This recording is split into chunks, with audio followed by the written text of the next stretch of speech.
جوانترین و گەرموگەشترین سڵاوەکانتان پێشکەش بینەرانی خۆشەویستی تەلەڤیزیۆنی کۆمەڵە لە خزمەتتانداین بۆ پێشکەشکردنی بەرنامەیەکی ڕاستەوخۆ لەگەڵ هاوکارم چاوان ڕۆژی دووشەممە 9 ڕێبەندان بەرابەر لەگەڵ 29 ژانویە سەبارەت بە مانگرتنی ڕۆژی سێشەمە و ئەو بانگەوازەی کە لەلایەن کۆمەڵە و هەروەها ڕێکخراوەکانی مەدەنی باسکراوە. چاوان فەرموو. زۆر سپاس لەلایەن منیشەوە گەرموگەشتنی سڵاوەکانتان پێشکەش بێت بینەرانی خۆشەویستی تەلەڤیزیۆنی کۆمەڵە لەگەڵ هاوکارم گوڵناز لە خزمەتتانداین بۆ پێشکەشکردنی بەرنامەیەکی ڕاستەوخۆ و لەلایەن خۆمان و ستافی تەلەڤیزیۆنی کۆمەڵە سەرخۆشی لە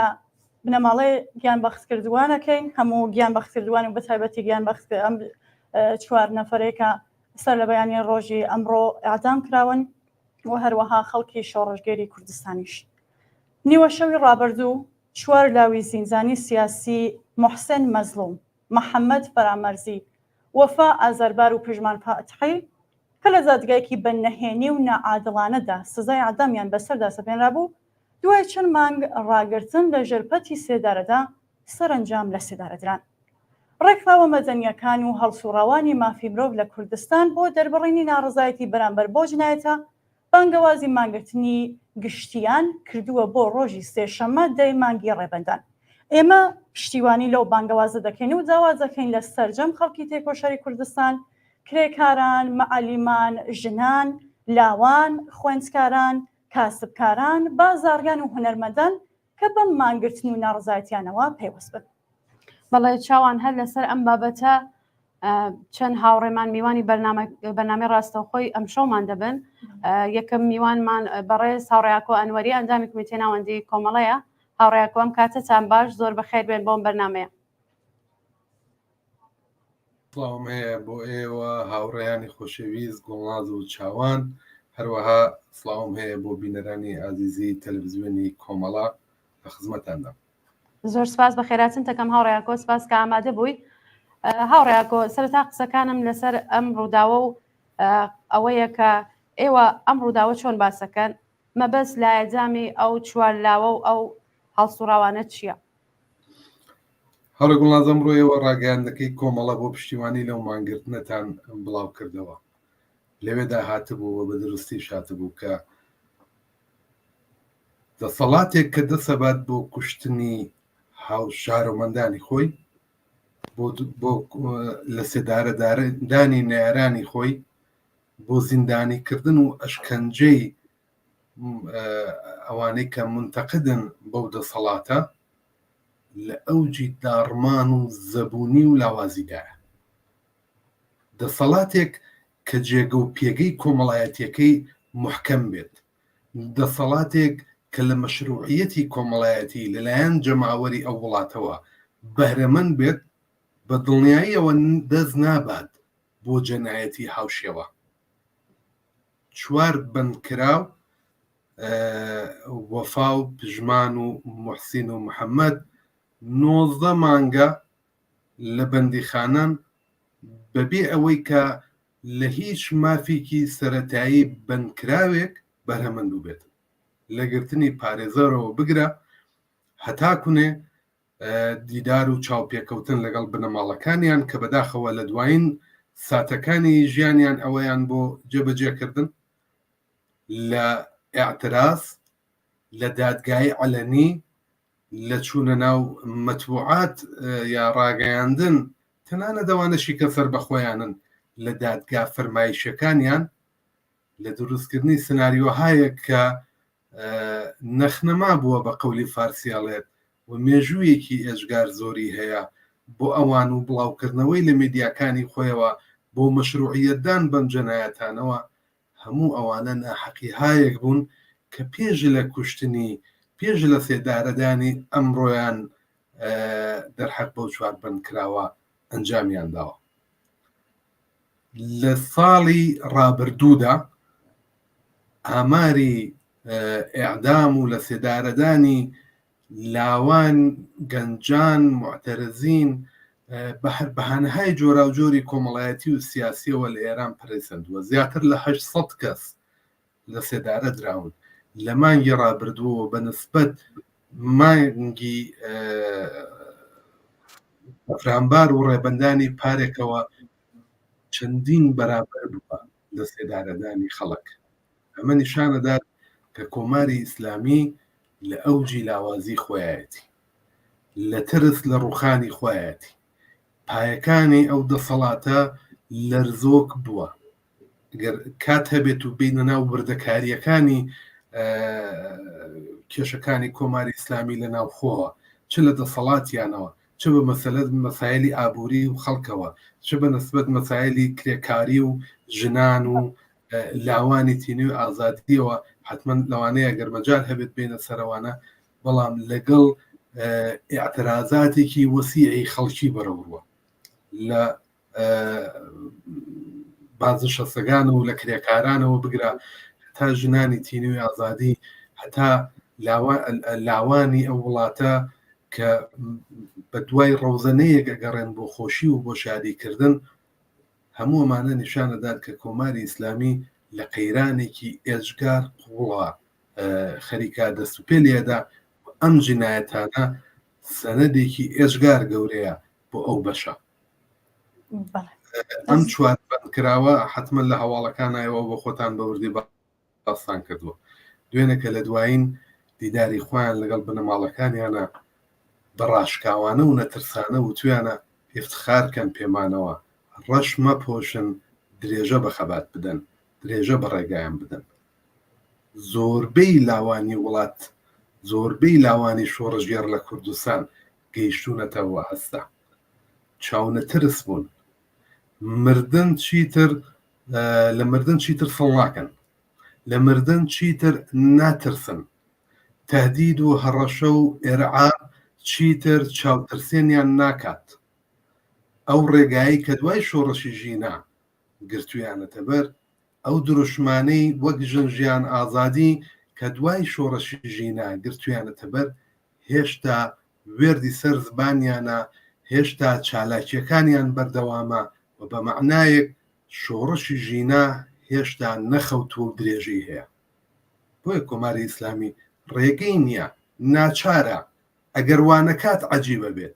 ئەگەر سەرکوب نەکات سەیرە بێت، ئەگەر زیندانی نەکات، ئەگەر ئاماری هەتا بە هەر دەرەجەیەک ئاماری زیندانیکردن و ئەشکەنجە و ئەعدامی کۆمەڵانی خەڵک بچێتە سەرەوە، نیشان لەوادات کە چەنە ئەو دەسەڵاتە ترساوە. ئەو های و هۆی و هەڕەشە و گوڕەشە کە لە مێدیاکانەوە بەرەو ڕووی وڵاتانی دەرەوەی ئەکات، ئەو هەڕەشە و گوڕەشانە هەمووی مەسرەفی ناوخۆیی هەیە، هەمووی ترسی ئەو لە دەوڵاتانی غەربی نییە. لە مەعاملەیەکا لە سات و سەودایە کاتوانێ هەمووی دامرکێنێتەوە. ترس و نەگەرانی ئەو لە شۆڕشێکی جەماوەریە کە لە ناو خۆ لە ئارادایە و نەگەرانە کە لەوە توودەیتر بێتەوە، جەماوەریتر بێتەوە و بەڵدانی مێژویان بسپێرن. ئەوەی کە ئەوان و سەردارەکانی هێزە ئەمنیەتیەکان لێ نەگەرانن، ئەوەی ئەوان و قازی سڵەواتیەکان و لە دادگاهای مەرگە لێ نەگەرانن، ئەوەیە ڕوخانی کۆماری ئیسلامیە بەدەست جەماوەری خەڵکەوە، نە لەلایەن هێزە سەرمایەدارەکانی وەکو ئیسرائیل و ئەمریکاوە. بۆیە کە دەست ئەبات بۆ کوشتنی وەفا و موحسین و هەژیر و پژمانەکان، دەزەبات بۆ ئیعدامی محەممەدی قوبادلووەکان، دەسەبات بۆ ئیعدامی بەلوچەکان، دەسەبات بۆ گرتنی کچانێک کە لەسەر شەقامە تۆزێک حیجابەکە و لەشکەکانیان بەرەو دواوە بن. ڕۆژنامە نووسە خاتە زیندان. بۆ کابرا منتەقدە لە شێوازی بەرگوزاری مەراسمی ساڵگەردی قاسمی سلێمانی. ئەڵێ مەراسمە ئەوەیە تویتێکی نووسیوە، ستۆریەکی داناوە لە ئینستاگرام، پێگیریە کات وی خاتە زیندان و بە حکم بە درێژماوە خاتە ژێر شکنجە و ئازارەوە. چ دەسەڵاتێک کە جێگا و پێگای محکەم بێ لە ناو کۆمەڵگای خۆیان، تەنانەت لە دیکتاتۆرەکانی پێشوش، کامە دەسەڵات ئەگەر لە مەشروعیەت لە ناو جەماوەری خۆی بەهرەمەند بێت لە شێوە ئەبزارانە بۆ مانەوەی خۆی کەڵک وەرەگرێت.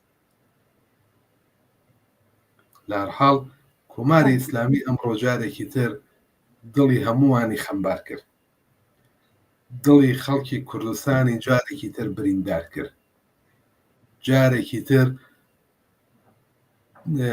ئەو ویستی تر خۆف هاتە دڵی خەڵکەوە. بەڵام بەیانی بە دڵنیاییەوەی بینین کە ورەی خەڵک بەو شتانە نەک دانابەزێ، عەزم و ئیرادەی خەڵک بۆ درێژە پێدان بە شۆڕش، بە درێژە پێدان بە مبارزە هێشتاکە بەردەوامە، قایمتر لە پارێکە، قایمتر لە مانگرتنەکانی پێشوو. دێنە دوکان و بازار داخەن بۆ ناڕزایەتی دەرەبڕن. ڕاگەیانەکەی کۆمەڵایە هاتووە نابێ بهێڵین ئەمانە ئاسان بەسەریان ناتێپەڕێت، ئەبێ گران بۆیان تەواو بێت. مانگرتن ڕێگایەکێتی. کوردستان تەجروبەی خەباتی جۆرا و جۆری هەیە، لە خەباتی چەکداری و ئەنوا و ئەقسام، خەباتی مەدەنی و مانگرتن. من دڵنیام بەیانی جارێکی تر لانیکەم خەڵکی خوێنگەرمی کوردستان، خەڵکی خەباتکاری کوردستان بەم مانگرتنە گشتیە پێوەستە بن و جارێکی تر نایەکی گەورە بە کۆماری ئیسلامی دەڵێنەوە. زۆر سپاس هاوڕێیاکۆ. پێشەوەی کە بڕۆمە سەر پرسیارەکەم ئشارە بەوە کەم هاوڕێ گوڵناز بینەرانمان لە ڕێگەی ژمارە تەلەفۆنێکە لە ژێر شاشەی تەلەڤیزیۆنەکانیان ئایان بینن، ئەتوانن ڕابۆچوونەکانیان بۆمان بنێرن و بۆمان باسکەن. کاگ ئاکۆ، ئەم تاوانەیە ڕۆژیم لە چوو هەلومەرجێکدا ئەنجام درراوە، بۆچی ئێستا دوای 18-19 مانگ بێجەنگی ئەمڕۆ ئەو تاوانە قیزەبەنەی ئەنجامدا؟ جگە لە چاوترسێنکردنی خەڵک شیتری لە پشتەوەی هیچ هەروەیە کە خۆتان وتن بۆ چاوترسێنکردنی خەڵک. ئەوە نیشانەدات کە شۆڕشی ژینە ئەوەی کە ئەوانەی دعایەکەن دایان مرکاندووە دانەمرکەوە، ئەوە نیشانەدات کە ئەو شۆڕشە بەردەوامە. ئەوە نیە دەیبینین لە مترۆکان، لەسەر شەقامەکان، لە خیابانەکان گەنج و لاوی ئەو وڵاتە، کچان و ژنانی ئەو وڵاتە لەشکەکانیان فڕێدە. ئەوە نییە ڕۆژانە لەبەر نەبوونی کار و هەلی کار دەیان و سەدان گەنج ناڕازین بەو دەسەڵاتە و لە ڕێگاهای جۆرا و جۆرەوە لە ڕێگای دنیای مەجازی و ارتباطیەوە ئاعترازەکەن، شعار ئەڵێن، کلیپ و موزیک ویدیۆ دەرەخەن. ئەو نییە لە زیندانەکانە ژنانی دەربەندیش ناترسن لەژێر دەسەڵاتی خۆیانە لە ناو بەندی زیندانەکەیان ناترسن ئاعترازەکەن، ئاعتسابەکەن لە دژی ئەعدام، لە دژی ئەشکەنجە، لە دژی سەرکوب. هەموو ڕۆژێک بانشەستەکانی بەشە جۆرا و جۆرەکانی سنووقی بێکاری لەسەر شەقامن، لە ئاهواز و لە کرماشان و لە سنە و لە تاران و لە ڕەشت و لە زۆربەی شارەکانی ئێران ڕۆژ نییە بازنشەستەکان نێنە سەر شەقام و بۆ دابینکردنی ژیانێکی باشتر، بۆ داخوازیەکانیان، بۆ هەڵسانسازی مەعاشەکانیان، بۆ بردنەسەرەوەی حقوق و مەزایایە کە لێیان زەوت کراوە بۆ وەرگرتنەوەی ئەوان خەریکن ئاعترازەکەن، تەزاوراتەکەن. کرێکارانی فولادیە هەواز، بەشە جۆرا و جۆرەکانی پێترۆشیمی، بەشە جۆرا و جۆرەکانی نەوت، کرێکارانی کارگا بچووکەکان، هەتا گەورەکانی وەک سیمانی سپاهان و زەوباهەنی سپاهان و فولادیە هەواز، هەموو ڕۆژێ ئەم خەڵکە لەسەر شەقامن، ئاعترازەکەن، ناڕزایەتی دەرەبڕن بە بێکەفایەتی و بێدەرایەتی ئەم دەسەڵاتە، بە بێبەرنامەیی ئەم دەسەڵاتە بەنسبەت مەعیشەت و ژیان و گوزەرانی خەڵک. کارتون خەوی پەرەی سندووە، گۆڕخەوی پەرەی سندووە، فەساد پەرەی سندووە، مناڵانی کار پەرەیان سندووە، فەحشا پەرەی سندووە. تەواوی ئەمانە لە نەتیجەی دەسەڵاتێکە کە تا ئێستاش هیچ پلان و بەرنمەیەکی بۆ چاکردنی ژیان و گوزەرانی خەڵک نییە، بێژگە لە سەرکوب و شکنجە و ئاعدام، بێژگە لە تۆقاندن و ترساندن، بێژگە لە بەدواداچوونی هەڵسوڕاوانی بزوتنەوە جۆرا و جۆرە کۆمەڵایەتیەکان. مامۆستایەک ژیانی دابین نابێت، ئاعترازەکات ئەی خاتە زیندان. کرێکارێک ژیانی بۆ دابید نابێت داوای بیگمەی بێکاریە کات ئەڵێ 6 مانگە حقوقم وەرنەگرتووە خاوەن کار پێم نادات اعترازەکات دەنگ هەڵە بڕێ ئەی خات شکنجە و ئیعدامیەکەت لەم لاشەوە مەسەلەی بودجەی ساڵی 1430 و بردنەسەرەوەی ماڵیات لە خەڵک و لە گیرفانی خەڵک نگەرانیەکی ئێژگار زۆری لەناو کۆمەڵانی خەڵکا دروست کردووەوە و نگەرانیە بۆتە اعترازێکی بەرین تا ئێستاژ مەجلس و مەجلسە جۆرا و جۆرەکانی سەر بە کۆماری ئیسلامی لەوانە مەجلسی خوبرەگان و شۆڕای نگەهبان و مەجلسی شوڕای ئیسلامی لەسەر بودجەی ساڵی 1430 کێشەیان هەیە لەسەر بردنەسەرەوەی ماڵیات و لەسەر کرێکاران و ئیجارە نشینان و بردنەسەرەوەی عوارزی جادەوبانەکان کێشەی جددیان هەیە کێشەکان چییە؟ کێشەکان نگەرانیە لە شۆڕشێکی برسیەکان بەحسا لە شۆڕشێکی جەماوەری خەڵک لەبەر نەبوونی مەعیشەت جگەلەوەش کۆماری ئیسلامی لە ئێستادا بەنسبەت شەڕی ئیسرائیل و غەزە لە دەرەوەی خۆیەوە تووشی تەناقوزێکی جددی بووە نەو پشتیوانیە بەرینەی کە ساڵهای ساڵە لە ڕۆژی قودسەکان و لە نماز جمعەکان و لەمانە لە فلستین و لە شۆڕشی فلستین نەکراو و هەمیشە خۆی لە بندەسەوان نابینی نەو لەو بێتەفاوەتیە معنادارەی ئێستای کە غەزە بۆ تووشی ئەو کارەسات و نەسەرکوشیە بووە و کۆماری ئیسلامی بوێری و جورئەتی ڕوبەڕووبوونەوەی لەگەڵ ئەوان نییە کە بە شێوەیەکی ڕاشکاو دفاعکات لە خەڵکی غەزە و هێز بنێرێت و ئەوەی کە بەسیجیەکان و نان بە ڕۆژ خۆرەکانی ژێردەسەڵاتی ئەوان ئیدعایەکەن بەو شێوە نەیتوانیوە دفاع لە خەڵکی فەلەستین بکات هەر بۆیە ئەمانە و هەموو ئەو قەیرانانەی کە ئێستا کۆماری ئیسلامی تێکەوتووە هیچ وەڵامێکی بۆ کۆمەڵانی خەڵک پێ نییە جگەلەوەی سەرکوب بکات گەنجانی وڵاتی ئەعدام کات بترسێنێت تۆقێنێت بۆی کە خەڵک جورئەتی ئەوەی نەکات بێتە سەر شەقام جورئەتی ئەوەی نەبێت ئاعتراز کات و جورئەتی ئەوەی نەبێت کە شۆڕشێکی تری هاوشێوەی شۆڕشی ژینە دروست بێتەوە و ئەویش دڵنیایە کاربەدەستان و وتاقی فکری کاربەدەستانی کۆماری ئیسلامی لەوە دڵنیان کە ئەم جارە ئەگە شۆڕشێکی هاوشێوەی شۆڕشی ژینا بێتە ئاراوە لەوەی پێشوو بەرینترە بێ لەوەی پێشوو جەماوەریتر و گشتگیرترە بێ و ئەو جارە لەوانەیە یەکلایکەرەوەتر بێت بەنسبەت ئەوەی پێشووەوە بۆیەوە هەل لە ئێستا وایەوێ زینی خۆی محکەم ببەسێت و بە قەولی خۆی خۆشی لەم قەیرانە دەرباس بکات بۆیەکە هیچ ئەبزارێک هەروەکوتم بەدەستیەوە نییە جگە لە ئەعدام و لە شکنجە و لە تۆقاندن و دروستکردنی فەزای ترس و ڕۆع لە ناوزڵی خەڵکە ئەوان خۆیان وتوی گیانەکانی ئێمە شاهاتووە ئەڵێ خوای دەیەی شەست هەر خوای ئەم دەیەشە واتە ئێمە لە دەیەی شەست و لە هاوینی 16 چیمان هێنا بەسەر خەڵکا بە ئەعدام و بە لە دوای شەڕی ئێران و عێراق بە ئەعدامکردنی بە کۆمەڵی نایارانی سیاسی لەم دەورە شاتوانینەوە بکەین بەڵام بە معنایەک سەری ئەدا لەبەر لەم بە شەشدا چونکە خەڵکەکەی ئەم دەیە خەڵکی دەیەی شەستنین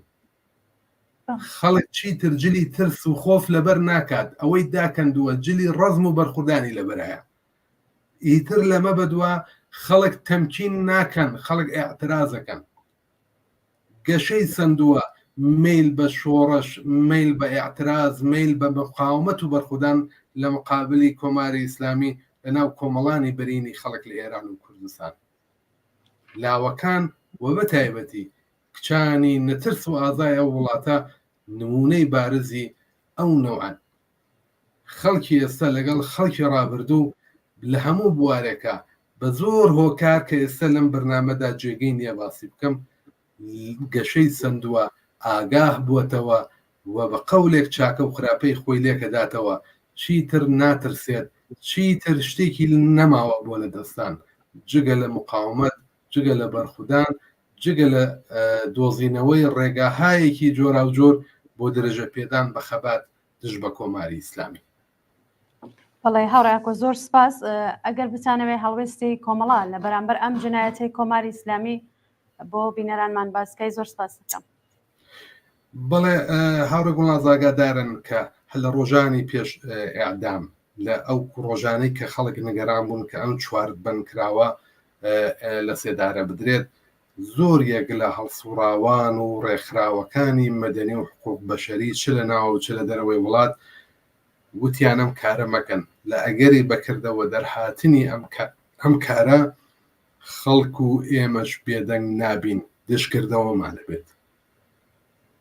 جمهوری ئیسلامی کردی و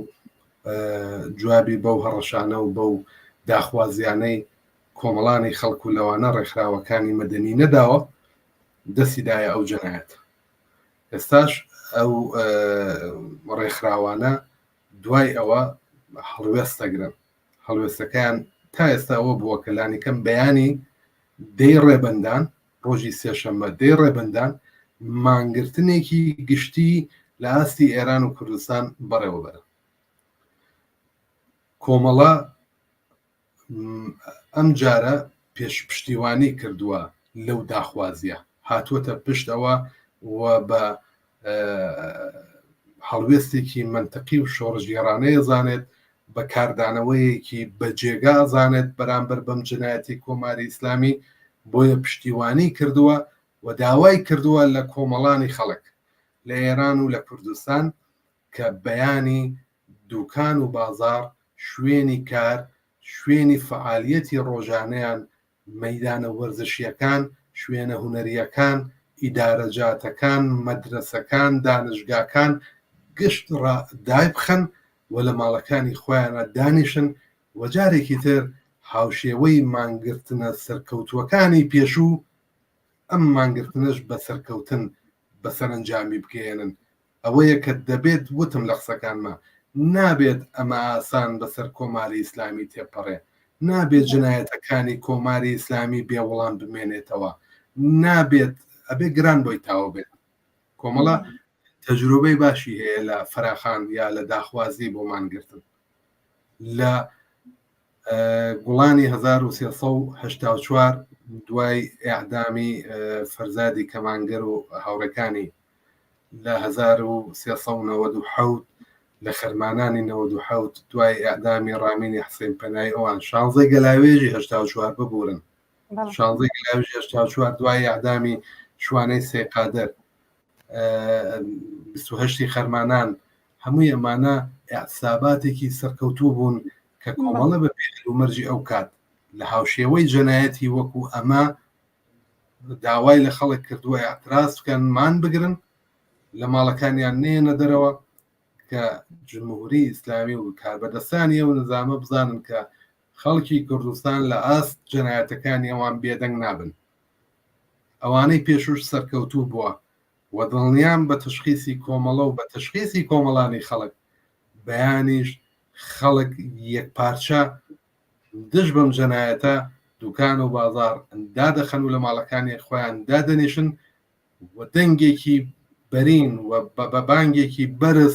جارێکی تر دژ بە کۆمەلگای ڕوو بە کۆمەلگای نێودەوڵەتی ڕوو بە ئینسانە بە شەر دۆستەکان و نەهات هاو ڕێکخراوەهای ئینسان دۆست لە ئاسی دنیا دەڵێن ئێمە بێدەنگ نین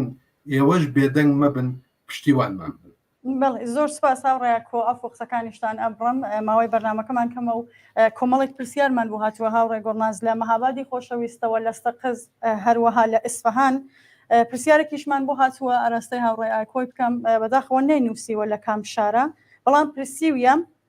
بۆ حزبەکانی کوردستان نەیانتوانی یەکجەنگ بن و تەنانەت یەک بەیاننامەی هاوبەشیان نییە دەرحاڵێکە کۆمەڵێک لە هەڵسوڕاوانی بواری کۆمەلگای مەدەنی بەیاننامەی هاوبەشیان داوە بۆ مانگرتنی ڕۆژی سێشەممە دەی ڕێبەندە.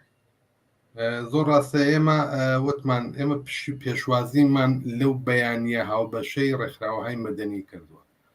وەجهەتی وەڵام بەو بینەرە و یا هەر بینەرێک کە پرسیاری هاوشێوەی بووە ئێمە مڕاجعەمان کردووە بە هەموو لایەنە سیاسیەکان و پێماوتون کە لە بەیانیەکی هاوبەشدا وەکو جارەکانی پێشوو با لەگەڵ یەک پێکەوە داخوازی ئەم مانگرتنەبین. بەڵام بەداخەوە لەبەرەوەی کە کات کەم بوو و ئێمە نەمانتوانی لەسەرمە زۆر دیالۆ بکەین شاید یەکێک لە هۆکارەکانی ئەوە بوو بێت و ئەوان نهاتن بەدەم بانگەوازەکەەوە و ئێمە نەمانتوانی ئەو یەکگرتوویە یا ئەو یەکدەنگیە لەم بانگەوازەدا ڕێک بخێن وتم لەبەر نەبوونی کات و کەمی دیالۆگ لە بینمانە لە هەر حاڵ بەڵام ئەکسەری لایەنەکان بە ڕاگەاندن و بەیانی جیاوازدا پێشوازیان لەم مانگرتنی بەیانی کردووە شخصیت سیاسیە جۆرا و جۆرەکان لایەنە سیاسیەکان چ لە دەرەوە و چ لە ناوەوەی وڵات تەنانە دەوانەشی لە زیندانان زۆربیان پێشوازیان لەم ڕۆژە کردو و پشتیوانیان کردو و داواکارن لە خەڵکی کوردستان بێنە سەر شەقا. بەڵێ کاگاکۆ دوو یەک پرسیار و یەکێکیش کە ڕاو بۆشوونی خۆی باس کردەوە با یەکم پرسیارەکە بکەم دواترە ڕاو بۆشوونچە کە لە شاری سنەوە نێرزراوە بۆمان ئاماژەی پێەکەم بە فارسی نووسیوێتی بەڵام من تقریبا بە کوردی ئەژمی وتیە سلااو ماندوو نەبن من لە شاری مەهابادە و ئەم نامەتان بۆ نێرم لەبارەی ئەم مانگرتنەوە کە بۆ ڕۆژی بەیانیە من پرسیارێکم هەیە ئایا ئەم فەراخانە فقط بۆ مانگرتنە بێ یان بۆ ئاعتراز تاو جێگەی بە خودی فەراخانەکە بە یاقسابە بە یاقساب و بە مانگرتن و من هەڵێکیشم بوو لە قسەکانی پێشوم وتم بێنە سەر شەقام نەخەی فەراخانەکە ئەوەیە کە لە یاقسابێکی عمومی هاو بەش لە ماڵەکانی خۆیان دانیشن شوێنەکان گەشت تاحتیلکەن ئەتساب نەوەیەک ئاعترازە ئاعتساب نەوعی پێشکەوتوانەی ئاعترازە نەوعی یەکگرتوانەی ئاعترازە جەماوەری ترە ئاعتساب بەشێک نییە جیاکراوە لە ئاعتراز نییە بۆیە کە ئاعتساب باشترین و بە بڕوای ئێمە لە ئێستادا گونجاوترین شێوازی مبارزەیە کە هیوادارم بەیانی کۆمەڵانی خەڵک پێشوازی لێ بەڵێ زۆر سپاس هاوڕێیاکۆ بە ئەو پەیامەیە و بینەریچە بخوێنمەوە کە بە فارسی هەر دەقی پەیامەکەی دەخوێنمەوە وتیە سەلام ڕفقا گرمترین سەلامێ مرا بپذیرید ما جمعی از کارگران چپ و کمونیست این اعدام جنایتکارانه توسط درنده‌های جمهوری اسلامی را به شدت محکوم می‌کنیم و از کارگران تمام مردم آزادیخواه برابری طلب کردستان می‌خواهیم فردا سه‌شنبه 10 بهمن ماه کار و فعالیت خود را تعطیل کنید به اعتصاب عمومی بپیوندید جمعی از کارگران چپ و کمونیست شهر سنندج زۆر سپاس بۆ ئەم بینەرە خۆشەویستە بۆ پەیامەی پێم وایە پرسیارەکانمان بۆ کاک ئاکۆ کۆتایی پێهاتووە کاک ئاکۆ زۆر سپاس دەکەین کە بەشدار بووی لەم بەرنامەیە ئێمە دەبێ میوانێکی تر لە ئستودیۆ ئامادەیە و بێرینێ ناو بەرنامەکەمان سپاس دەکەم کە ئامادە بووی و هیوادارم لە درێژەی بەرنامەکانی ڕاستەوخۆی سبەینە بتوانانی دووبارە بەشداری ئەم بەرنامەیە بیت زۆر سپاس بۆیەوە سپاس بۆ ئەم دەرفەتە هیوادارم کات هەبێت جارێکی تر من ئەم پەیامە ڕوو لە کۆمەڵانی خەڵکی کوردستان ڕابگەێنم وتم لە ناو قسەکانی خۆماوتم ئێمە تەجروبەی مانگرتنمان زۆرە لە کوردستان لە هەموویانە کۆمەڵە یەکێک بووە لە داخوازەکەرەکان یەکێک بووە لەوانەی کە خۆی دەست پێشخەر بووە بۆی کە بانگەوازی مانگرتنەکان بدات لە بەشێکی پشتیوانی کردووە وەکو ئەوەی بەیانی لە 16 گەلاوێژی 1384 دوای کوژرانی شوانەی سێ قادر لە 23 گوڵانی 89 دوای ئەعدامی فەرزادی کەمانگەر لە 21 خەرمانانی 97 دوای ئەعدامی ڕامینی حسێن پەنایی و کارڵمان و زانیاری مرادی لە دوای شۆڕەشی ژینا و لە 29 خەرمانان دوای هێرشی کۆماری ئیسلامی بۆ سەر لایەنە سیاسیەکان لە باشووری کوردستان تەواوی ئەمانە خەڵکی کوردستان تەجروبەی مانگرتنی بووە خەڵک نابێ بترسێت کۆماری ئیسلامی چی پێکرا لە مانگرتنەکانی پێشوو چەندێک توانی بە دوواداچوونی ئەو کەسانە بکات کە دوکان و بازاڕیان داخستە بوو چەندێک توانی عەزیەت و ئازاری ئەو خەباتە جەماوەریە بکات کە تەجروبەکەیمان هەیە بە تەعدادی زۆریش لە ڕابردووە بەیانیش هەرەوەندا هاتوانێ چاونە ترسانە بێباکانە دوکان و بازار داخین بەرەو پیری ئەو بانگەوازی مانگرتنی بەیانیشەوە بچین کە ئەمە هەنگاوێکی گرنگە بۆ دەرەجە پێدان بە خەباتمان زۆر سپاس بێەوە ماندوو ژەبن زۆر سپاس بۆ بەشداریتان هاوڕێیاکۆ هاوڕێ گۆڵناز ئەگەر ڕاتانە سەر ئەوە بێکا بانگەوازی کۆمەڵە بۆ ماگررتنی گشتی ڕۆژی سێشەمە ئەگەر هاوڕێیانی بەشی کۆنتترۆل ئامادە بن بڵاو بکەنەوە. بەڵێ پێشەوە با پەیامێکی بینەرێکمان بخوێنینەوە فەرمووچەوە. دەستخۆش بینەرێکمان سڵاو مانجوونە بوون بۆ هاوڕێیانی تەلەڤیزیۆنی کۆمەڵە. منیش پرسە و هاوخەمی خۆم ئاراستەی بنەماڵی ئەو هاوڕێیانەکە بەرەبەیانی نوۆی ڕێبەندان لە سیاچاڵەکانی کۆماری ئیسلامی لە سێدارەزران دەکەم و بەچوندی ئەم جنایەتە یەک لە دوای یەکەکانی کۆماری ئیسلامیدان دەکەم و داوا لە خەڵکی بە ئەمەکی سەرتاسەری کوردستان بەتایبەت خەڵکی بانە دەکەم کە لە ناڕزایەتی دەربڕین و کە ناڕزایەتی دەرببڕن ئەفو نسبەت بۆ جنایەتی کۆماری ئیسلامی دوکان و بازارەکان ببەستن و منداڵەکانیان نەنێرنەوە بۆ مەدرسە و مامۆستایان و کرێکاران و ژنانی شۆڕژگێر لەسەر کارەکانیان حاضر نەبن. جاواکارم لە هەموو خەڵکی بە پەرۆشی کوردستان چیتر کاتی گریان و شیوەنیە و زەبێ هەموو خەم و پەژارەیان کە بەقین و تووڕەیەکی بێپایان و شەقامەکان بە ڕێژێ قاچیان بلەرزێن و جاخوازیان بە هەموو دنیا ڕابگەێنن کە کۆماری ئیسلامی و هەموو هەلپەرستان بزانن کوردستان جێگای فاشیزم نییە و هەرچی زووتر دەبێ ڕژیم ئیسلامی بە هەموو یاسا و کولتورە قزەوەنیەکانیەوە لە ڕیشە هەڵکەندرێت و حکوومەتێکی دموکراتیکی جەماوەری پێک بهێنن بژی ئازادی بەرابەری حکوومەتی کرێکاری بژی سۆسیالیزم. زۆر سپاس پێم وابوو لە شاری بانەوە بڵ هەروها لێرەوە ئەو بینەرە خۆشەویستانە ئاگادارەکەمەوە کە لە ڕێگەیم تەلەفۆنەوە هەوڵەدەن کە پەیوەندیمان لەگەڵا بگرن بەڵام باشتر ئەوەیە کە نامەمان بۆ بنێرن کە باشتر لەگەڵ میوانی بەرنامەکەمان بیخێنە بەر باس و گفتوگۆ. زۆر سپاس. بەڵێ هاوڕێیانی هاوکارم ئەگەر ئامادە بن ئەو بانگەوازەی کۆمەڵە کە ئیمڕۆ ئامادە کراوە بڵاویکەنەوە. بانگەوازی کۆمەڵە بۆ پشتیوانی لە مانگرتنی گشتی لە کوردستان. جەماوەری تێکۆشەر نیوە شەوی ڕابردوو 4 لاوی زیندانی سیاسی محسین مەزلوم، محەممەد ناسراو بە هەژیر فەرامەرزی، وەفا ئازەربار و پێژمان فاتحی کە لە دادگایەکی بە نەهێنی و نائادڵانە سزای ئێعدامیان بەسەردا سەپێنرا بوو دوای چەند مانگ ڕاگرتن لە ژێر پەتی سێدارەدا سەرنجام ئێعدام کران. ئێمە ئەو جنایەتە بە توندی مەحکوم دەکەین و خۆمان لەگەڵ بنەماڵە بەڕێزەکانیان و هاوڕێیانیان بە هاوخەم دەزانین. ڕێکخراوە مەدەنیەکان و هەڵسوراوانی مافی مرۆڤ لە کوردستان بۆ دەربڕینی ناڕەزایەتی بەرامبەر بەو جینایەتە بانگەوازی مانگرتنی گشتیان کردووە بۆ ڕۆژی سێشەممە دەی مانگی ڕێبەندان. ئێمە پشتیوانی لەو بانگەوازە دەکەین و داوا دەکەین لە سەرجەم خەڵکی تێکۆشەری کوردستان، کرێکاران، معەلیمان، ژنان، لاوان، خوێندکاران، کاسبکاران، بازاڕیان و کارمەندان کە بەم مانگرتن و ناڕەزایەتیانەوە پەیوەست بن. با ڕۆژی سێشەممە دەی مانگی ڕێبەندان بکەینە شانۆی هاوپشتی و یەکێتی بەکردەوە لە بەرامبەر یەکێک لە هارترین و وەحشیترین حکوومەتەکانی سەردەم. با ئەو ڕۆژەش بکەینە یەکێک لە ڕۆژانی خەباتێکی بەردەوام و نەپساوە لە پێناو ئازادی زیندانیانی سیاسی و ڕزگارکردنی گیانی ئازیزانمان لە ژێر تیغی جەلادانی دەسەڵاتدار. ڕژیمی کۆماری ئیسلامی جارێکی تر وەک هەمیشە بە دامەزراندنی پەتی سێدارە هاتووەتە شەڕی جەماوەری خەڵکی کوردستان و ئێران بە پەتی سێدارەوە هاتوۆتەوە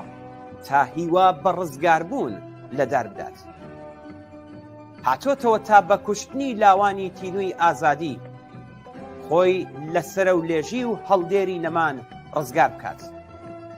بەڵام کێ هەیە نەزانێ ئێعدام و سەرکۆت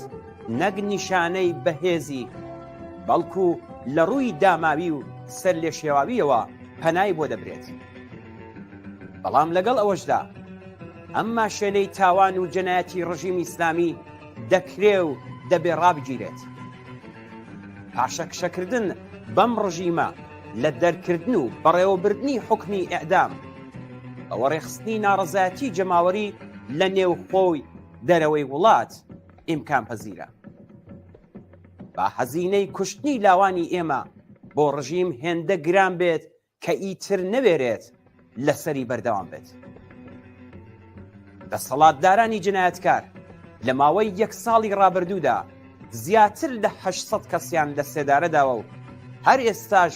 زۆر کەسی دیکە و لەوانە بەشێک لە زیندانیانی سیاسی لە ژێر هەڕەشەی لە سێدارەداندان کە ئەگەری ئەوە هەیە لە ڕۆژان و هەفتەکانی داهاتوودا حکمەکەیان بەکردەوە دەربێت. پێویستە هەموو هێزی خۆمان بخەینە گەڕ لە دەرەوە و ناوەوەی وڵات چالاکانە ئاکسیۆن و کۆڕ و کۆبوونەوەی ناڕزایەتی کاریگەر بەڕێوە بین و هەزینەی هەر کردەیەکی لە سێدارەدان بۆ دەسەڵاتداران بەڕادەیەک ببینە سەرەوە کە ماشێنی ئێعدامی جنایەتکارانی دەسەڵاتدار لە کار بخین. زۆربەی هەرە زۆری کۆمەڵگان نەفرەتیان لە حکوومەتە و ئامادەی ئەویان هەیە کە حەڕەکەتێکی بەرینی ناڕزایەتی لە دژی حکوومەت و ئێعدام و سیاسەتە سەرکوتگەرەکانی شکڵ پێ بدەن. بانیشانی بدەین کە توانایی ئەوەمان هەیە تاوانکاران ناچار بە پاشەکشە بکەین. هەر ئاستێک لە بەرەو پێشچوونی ئێمە لەم بوارەدا دەتوانێت ڕۆڵێکی کاریگەری هەبێت لەسەر بەردەوامبوون و بەهێزکردنی شۆڕشی ژن ژیان ئازادی. ئێعدام ئەم تاوانە ئاشکرا حکوومەتیە دەبێت ڕابگیرێت. هەموو سزاکانی لە سێدارەدان دەبێت بەبێ شەرت و مەرج هەڵبوەشێنرێتەوە. پێویستە سەرجەم زیندانیانی سیاسی و عەقیدەتی دەست بەجێ ئازاد بکرێن و دەست بە سەرکردنەکان کۆتاییان پێبێت. مانگرتنی ڕۆژی سێشەممە هەنگاوێکی گرنگ دەبێت لەو پێناوەدا. کۆمەڵە ڕێکخراوی حیزبی کۆمۆنیستی ئێران دووشەممە نوێ ڕێبەندانی 1402 هەتار. بەڵێ بینەرانی خۆشەویست بە سڵاوێکی دووبارە لەم بەشە لە بەرنامەکەمان هاوڕێ سعیدی ئەمانی ئەنجامی کمیتەی ناوەندی کۆمەڵەمان لە ئەستودیۆ لەگەڵا کە قسە و باسێکمانە بێت لەگەڵ بەڕێزیان. هاوڕێ سعیدەم کاتتان باش، زۆر بەخێر بێن بۆ بەرنامەیە. سەرەتا پرسیارەکەم بەوە دەست پێکەم، ئامانجی ڕژیم لە مەیدامانە چییە؟ منیژی بێڕای سڵاو لە بەڕێستان لە هاوکارانت بە زۆر سپاس بۆ مەزالشکە لە اختیارتان ڕێز و سڵاویشم هەیە بۆ بینەرانی تەلەڤیزیۆنی کۆمەڵە. هەمومان دەزانین وە چەندین جاری دیکە من ئاماژەم بەوە کردو کۆماری ئیسلامی هەمیشە لەسەر قەیران دەژی، ینی لەم قەیرانەوە بۆ ئەو قەیران لەم دروستکردنی ئەم کێشەوە بۆ ئەو کێشە بۆ ئەوەی کە کولەن ئەو گیر و گرفتانە ئەو قەیرانانەی کە بەرۆشیان گرتووە لە ناوەوە بە نەوعێک یا ئاودیوی دەرەوەی بکات یا بە قەیرانێکی دیکە دای پۆشێت و بەم شێوەیە وەخت گوزارێن. ئێمە دەزانین کۆماری ئیسلامی هەروەک لە قسەکانی هاوڕێ ئاکۆشدا بوو تووشی قەیرانێکی قوڵە لە هەموو بارێکەوە، قەیرانی سیاسی، قەیرانی ئابووری، قەیرانی کۆمەڵایەتی، پراوێستکەوتن لە ئاستی نێونەتەوەییدا و لەگەڵ ئەوەشدا جیرۆ دەبوون یا بڵین شۆڕشێکی بەرینی کۆمەڵایەتی ماوەی ساڵێک زیاترە کە بەرۆکی گرتووە و ئەم بزوتنەوە شۆڕژگەرانەیە ئەم شۆڕشە کۆمەڵایەتیە توانیوێتی زۆر پاشەکشەی پێ بکات و دەستکەوتی زۆر باشی بووەوە. کۆماری ئیسلامی بە تەواوەتی هەست بە شکست دەکات لە بەرەنگاربوونەوە لەگەڵ ئەم شۆڕشەدا. بۆیە ئێستا کە وردە وردە قەیرانەکانی قوڵتر بۆتەوە و بە تازەگەیش هەمومان دەزانین کە ئێستا لە ئاستی نێونەتەوەی و نێودەوڵەتیشدا تووشی جێرە و گرفت بەوە بە تایبەتیش دوای موشک بارانکردنی هەولێر و کوشتنی ژن و منداڵی بێتاوان و دواتر هاندانی دەست و پەیوەندەکانی لە ناوچەکەدا بۆ ئاژاوانانەوە، ئەمانە هەموو هێندێکشن کە هەمویان پێکەوە بەستراونەتەوە و کۆماری ئیسلامی بەم کردوانەی زیاتر کەوتۆتە ژێر زەختی هەم نێودەوڵەتی هەم نێوخۆییەوە و لەباری ئابووریشەوە ڕۆژ لەگە ڕۆژ ئابوووریەکەی دادەتەپێت. ئێمە ینی ئەساسی شتەکەش ئێمە کە لە ئاماژەشم پێکرد مەسلەی شۆڕشێکە کە لە ئاستی کۆمەلگای ئێراندا لە ئارادایە. بۆ سەرکوتی ئەم شۆڕشی ئێمە دەزانین ماوەی ساڵێکە شەلم چۆرم هیچ نابیۆرم بۆ بەری داوە، خەڵک لە خیابان دەکوژێت، لە زیێشکە چەندە ئەشکەنجەدا دەیان کوژێت، بە ئێعدامکردن لە بینیان دەبات بۆ کولەن ئامانجەکە چاوترسێنکردنی خەڵکە بێزگەلەوەی کە دەڵێن قەیرانەکانی پێدەشاردە بەڵام ئەساسان ڕوو بەم شۆڕشە بۆ چاوترسێکردنی خەڵکە بۆ پاشەکشە پێکردنیانە و هەر جار ناجارێکی مرداوت ئیعدامکردنی ئەم چوار کەسە کە لەم ڕۆژانی دوای دەیا بڵین دوێنێ بەیانی ئیعدامی کردوون نێنی دیاردەیەک یا بڵێن نمونەیەکی بێوێنە نەبووە. ئەمە ئێمە هەمومان دەزانی لە ماوەی ئەم ساڵەدا و پێشتریش ئیعدامی بە کۆمەڵی ئەنجام داوە ئێمە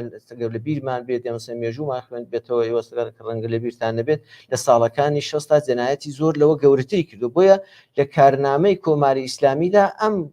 شێوە کردارانە ڕوتینن زۆر ئاساین بەڵام جیاوازیەکی کە ئێستا هەیەی کۆمەلگای سەردەمی ساڵەکانی 60 نییە ئەم کۆمەلگە ئێستا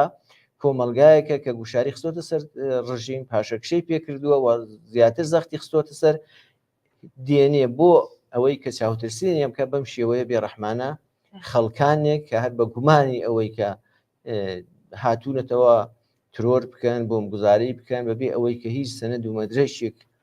بەدەستەوە بێ بەغیرز ئەوەی کە بە شێوەیەکی وەحشیانە ئەشکەنجیان داون ئاعترافی بە زۆریان لێوەرگتون و ئەمەش تەنیا ئەم ئاعترافی دیە بە زۆریەش نمونەیە هەر ئەوان نین دەبینین هەموو کەسانی کە دانێنە سەر تەلەڤیزیۆن و ئاعترافی بە زۆرە ملیان لێوەردەگرن بۆ ئەوەی کە پەروەندەکانیان تەکمیلکەن ینی وای لێ هاتووە هیچ کەس ینی نەک نێو کۆمەلگای ئێراندا وەرن ئاستی نێو دەڵەتیدا باوەش بەم سناریۆ سازیانە ناکەن بۆیە ئەساسەن ئێعدامکردنی ئەم چوار کەسە نمونەیەکی تازە نییە نمونەیەکە هەر لە درێژەی ئەو نمونانەی پێشوودا بەڵام زۆر بە شێوەیەکی نائینسانانەتر لە بەشێک لە ئەدامەکان کە کراوە ماوەی نزیکەی 2 ساڵە ئەم کەسانە گیراون بەبێ ئەوەی کە ملاقاتیان بدرێتی بەوەی بەبێ ئەوەی کە بزانن لە چۆن ئەشکەنجە دراون چەندە ئازار دراون یەکشەوە ئاشکرا دەکرێت خانەوادەکانیان بانگ دەکرێن دیدار دەکەوێت دوایە ئیعدامیان دەکەن ینی ئەمە خۆی زەربەیەکی ڕۆحی گەورەیەکە لەو بنەماڵانە دەدرێت بۆیە کردارێکی زۆر زۆر نائینسانیە من جارێکی دیکەش سەرخۆشی خۆم لە قوڵایی دڵەوە پێشکەشی بنەماڵە خۆراگرەکانی ئەو ئینسانە تێکۆشەرانە دەکەم و خۆ بە شەریک و بەشداری خەمیان دەزانی. بەڵێ کاک سعید هەروکو خۆشتان ئاماژەتان پێکرد وتان کۆماری ئیسلامی تووشی قەیران بووە ئایا دەتوانێت بەم ئەعدامانە قەیرانەکانی خۆی بشارێتەوە ئایاتوانێت ئامانجەکانی خۆی بپێکێت؟ ئەوەی ئەساس بێت تا ئێستا نەیتوانیوە ینی ئێمە لە سەرەتای هاتنە سەرکاری کۆماری ئیسلامیەوە کەم شێوەیە وەحشیانە جوڵاوەتەوە دەستی وەشاندووە چ لە بزوتنەوە کۆمەڵایەتەکان بوو بێ چ لە تاک بوو بێت چ بە بەهانەی جۆراوجۆر بوو بێ خەڵکی ئەدام کردەوە بە تایبەتی ژمە نمونەمان هەیە لە دەستوەشاندن لە بزوتنەوە کۆمەڵاتیەکان هەر لە سەرەتاکانی ساڵەکانی 60ەوە یا دوای شۆڕشی 57 لە تورکمەن سەحرا بوو بێ لە بەلوچستان بوو بێ لە خوزستان بوو بێ و بە تایبەتیش لە بۆ ینی بەرنمەیەکی کە دایڕش بۆ سەرکوتی شۆڕشی ینی بزوتنەوەی شۆڕژجارانی خەڵکی کوردستان لە هیچ کام لەوانەدا تا ئێستا بە ئاکامی دڵخوازی خۆی نەگەیشتووە بزوتنەوەیکی کە ئێستا زیاتر لە چواردەیە لە کوردستاندا بەردەوامە ڕۆژ لەگەڵ ڕۆژ لە بواری کۆمەڵایەتیەوە گەشەی ساندوە ڕەنگە لەبارەی نیزامیەوە لە هێندێک شوێندایە بە شێوەیەک پاشەکشەی کرد بێت بەڵام لەباری کۆمەڵایەتیەوە بە بڕوای من ئەم بزوتنەوەیە زۆر بزوتنەوەیەکە کە سەرکەوتنی بەدەستێناوە ڕۆشنگەریەکی گەورەی لە کۆمەلگادا کردووە وەک تەنانەت کۆمەلگای کوردستانی کردووەتە شوێنێکە ئێستا بۆتە چەشم و چراغی گێران یا بۆت مەسەرەن شوێنێکە هەموو لە ئاستی ئێراندا هیوان پێبەستووە ئەمە نەتیجەی ئەم خەبات و خۆراگریەیە کە لە کوردستاندا بەردەوام بووە لەگەڵ ئەوەی کە ڕژیمێکی دەستوەشێنی وەحشی وەکو کۆماری ئیسلامی بە هەموو کەرەسەیەکی کە لە بەردەستیدا بوو بە هەموو شێوەیەک سەرکوتی کردووە تەنانەت بە سەرکوتی نیزامیش نەوەستاوە بە زیندان و ئەعدامیش نەوەستاوە تەنانەت کۆمەلگاکەشی تووشی کێشە کردو لەباری ئابوووریەوە دواکەوتوی ڕاگرتووە لەبارەی تێکدانی کۆمەڵایەتیەوە قەیرانی کۆمەڵایەتی دروست کردو بە تایبەتی لە بواری بڵاوکردنەوەی مادەی مخدر و ینی زۆر خەساری دیکەی کۆمەڵایەتی کە لەم کۆمەلگایدا پەری پێداوە هەموو ئەوانە بۆتە باعثیەوەی کە ینی بیویستویەتی لە هەر ڕێگایەکەەوە بووە بە نەتیجەی دڵخوازی خۆی بگات کا پاشەکشەکردنە بە کۆمەلگا سەرکوتکردنی خەڵکی ئازادی خواز و تێکۆشەرە کە بە هیچ کام لەوانە بە ئاکام نەگەیشتەوە لەگەڵ هەموو ئەوانە دائمە دەڵێن کە کوردستان هەڕەشیان دەکرێمە تفەنگیان لێ وەردەگرینەوە و کەرەسەی مەصرفکردنی مەوادی مخدریانە دەستیا بافوریانە دەدێن دەست لەگەڵ هەموو ئەوانەدا نەیانتوانێت ئێمە دەبینین کە ئێستا چ وشیاریەکی کۆمەڵایەتی لە ئاستی کۆمەلگای کوردستاندا هەیە چەندە معتەبەر و اعتبار و زێی متمانەی ئەم کۆمەلگایە لە ئاستی جیهانیدا و لە ڕوانگەی خەڵکی ئێرانەوە ئەمانە کولن نەتیجەی ئەو زووتنەوانن کە کۆمەڵی ئیسلامی نەیتوانی وەسەرکوتیان کەوە بەم زەبر و زەنگانە بە ئاکامگەوە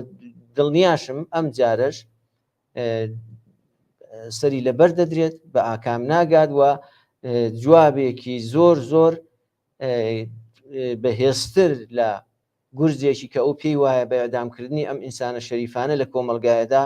دەگەڕێتەوە بۆ خۆی وە لە خۆی دەسرەوێت. بەڵێ کاکسایی چۆن دەکرێت ئەو هەزینەی ئەو ئەدامانە بۆ کۆماری ئیسلامی زیاد بکەین کە نەتوانێت هەموو ڕۆژێ لاوانی ئێمە واتەپای دار و ئەدامیان بکات؟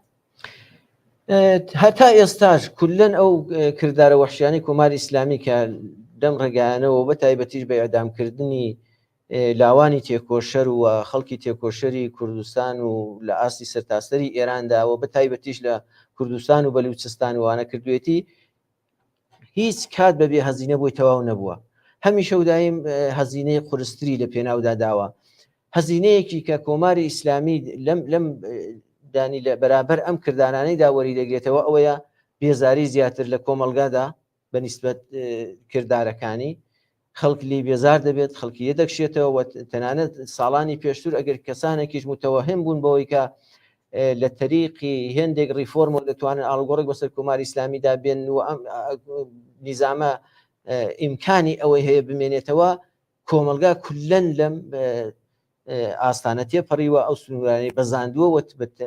تەنیا شتێکی کە پێی ڕازی دەبێت ڕوخاندنی کۆماری ئیسلامیە و ئەم وەختێک کۆمەلگایەک بەشی زۆری کۆمەلگایەک دەگاتە ئەو ئاکامەی کە